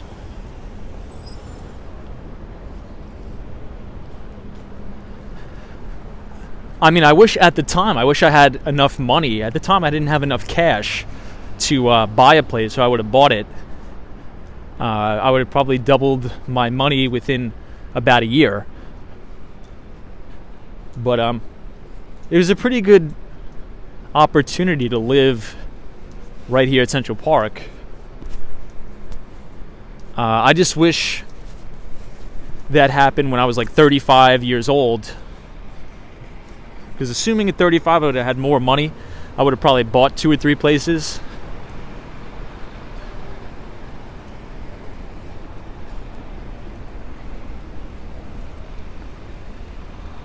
But here we are, everybody, one of my favorite places, Central Park South. So this is the very start of Central Park South. You can see the horses, horse and carriages right across the street.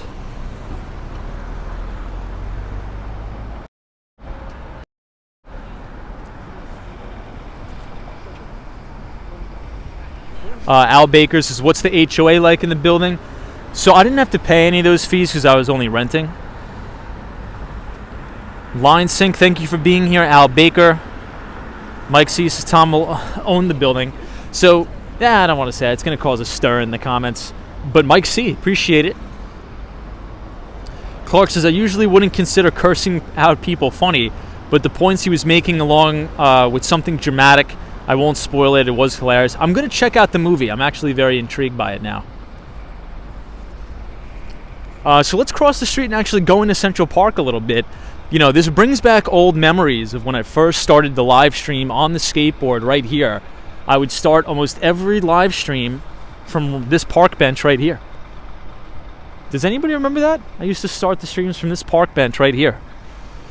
But just a quick recap for all of those who are just joining the stream. Very quick topic, but I think we had a good conversation for about an hour talking about artificial intelligence, talking about the benefits of self-checkout.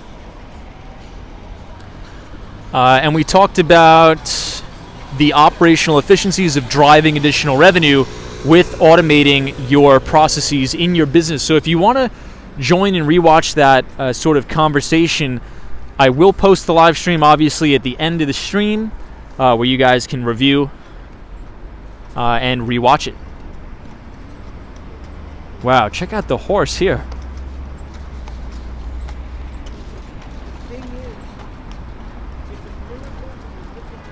Savi says, yeah, I remember seeing the pictures. Wow, Jonathan Richards says, Tom, I started watching your stream in September 2021. Well, thank you, Jonathan. I appreciate you watching the streams. It's been a blast. So I'm going to venture into Central Park a little bit because I want to show you guys the view. The view from here is insane. It's one of my favorite views of all time.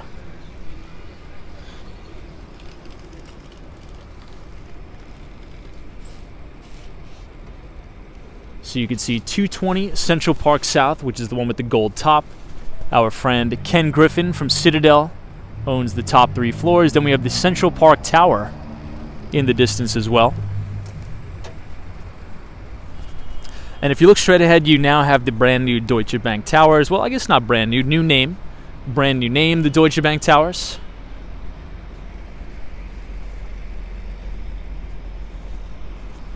We'll have a sit down on the bench.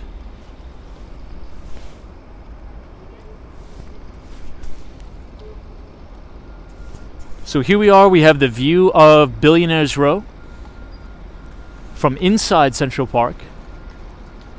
DM says, yes, I remember you skateboarding here. Yeah, we would skateboard all the time on the stream. If you guys are enjoying the view from Central Park, hit the like button on the video to support the channel. Jonathan Richards says, you popped up on my YouTube recommended and I loved your voice. Thank you, Jonathan. I appreciate it very much.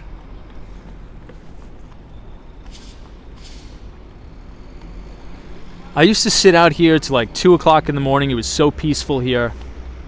Read a good book after live streaming, just hanging out. And the convenient thing is you would walk right across the street, and this was my building. I would go right in here. Good times.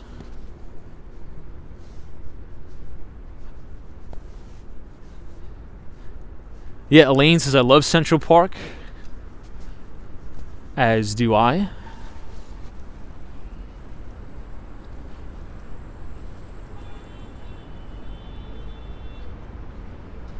Cooking from Long Island, New York, so a little bit out east, as they call it, out east.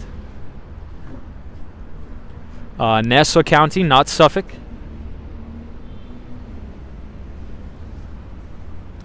You know, this is another building on quote-unquote Billionaires Row, but here's the key difference. It's not technically on Billionaires Row, but it is the MoMA building.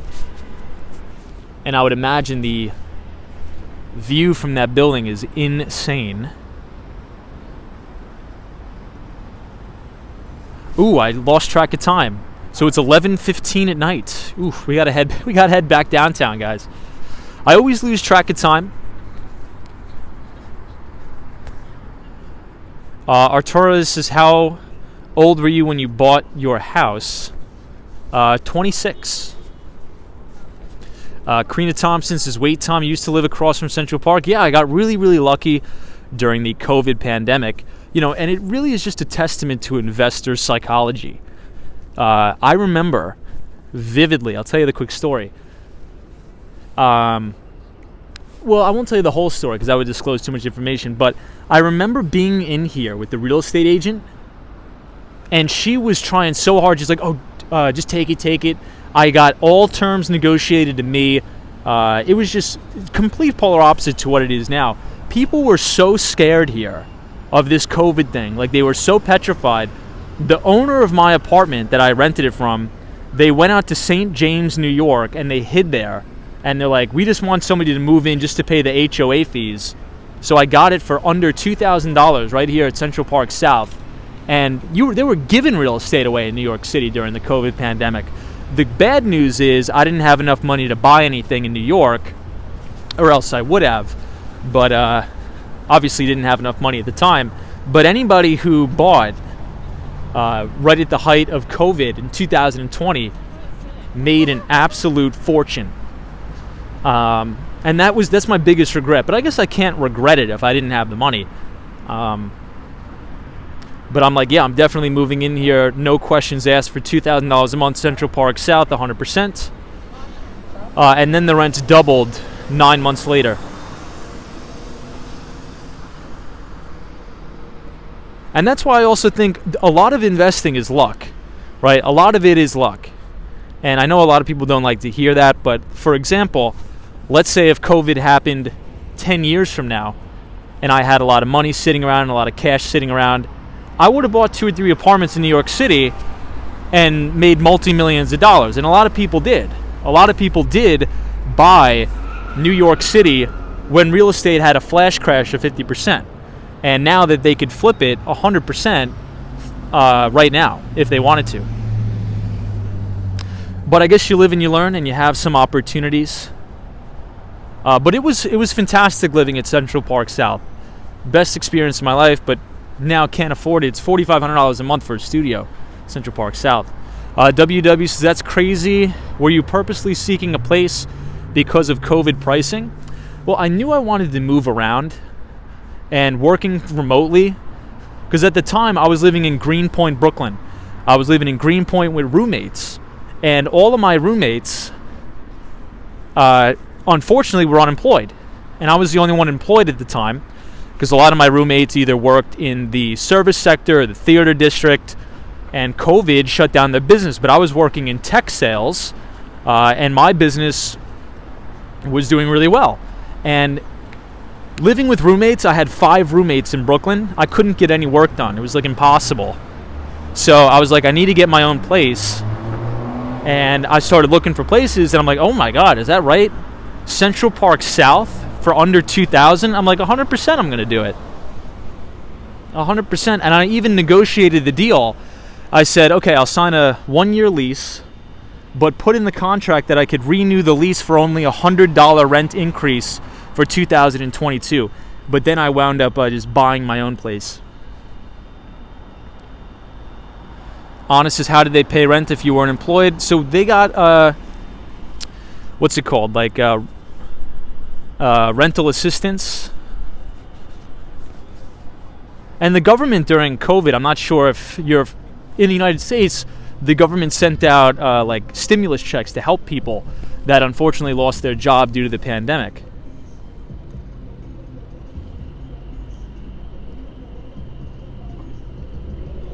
Yeah, Ruby Falcone, you're right. Wendy England says, Tom, I bought real estate in the 80s. Crash, it turned out good for me. Yeah. You know, it's almost like timing is very important for the very, very big gains. But yeah, I just really wish, but actually I shouldn't say that, because COVID is horrible. I wish COVID never happened, right? I really wish COVID never happened, but if it were to happen, I just wish I had a little bit more money saved at the time, because I would have bought something in the city. So let me rephrase that. I'm not wishing COVID happened at a different time. I hope it didn't. I wish it didn't happen at all. So now we are at Central Park South, across the street from the Apple Store. Also, we are across the street from the Plaza Hotel. Yeah, Strider 1239 says you had a hard time evicting tenants as well. Yeah, we talked about that on the streams as well. The problems with that.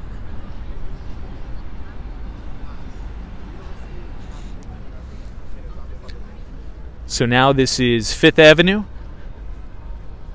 This is one of my favorite locations in the city.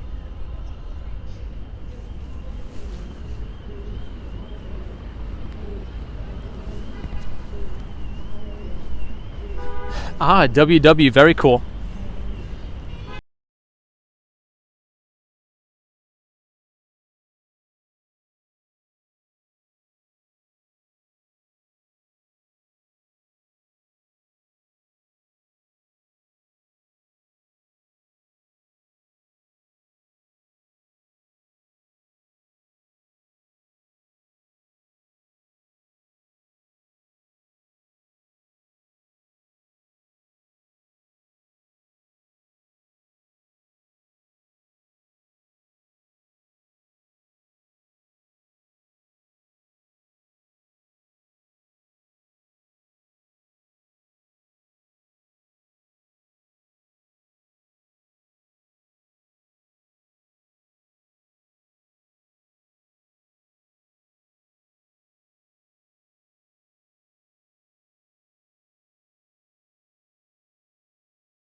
because there's very interesting benches where you could actually see inside the store from outside. I'll show you what I'm talking about. Very interesting. Hey, welcome to New York. Hey, thank you so much. Are you visiting? Yeah, just visiting, first time. Oh, really? Yeah, thanks. Yep, thanks. Abdullah says, great view. Good to see you, Abdullah. WW says, my parents are salty because they bought their house in 05. Oof. Well, they probably still made a great return on it.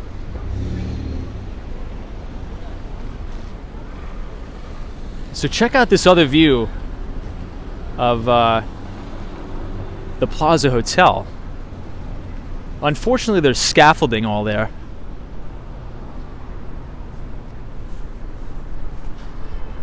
Pacific Desert Raid.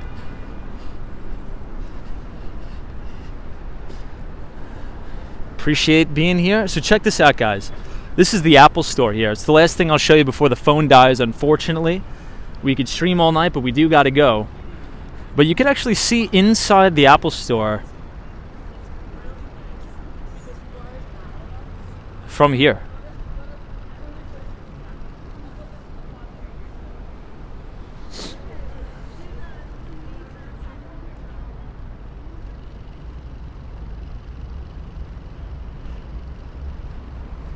But it doesn't look like there's any people here tonight, guys. Let's see. Well, it is almost midnight. Oh, here's one customer.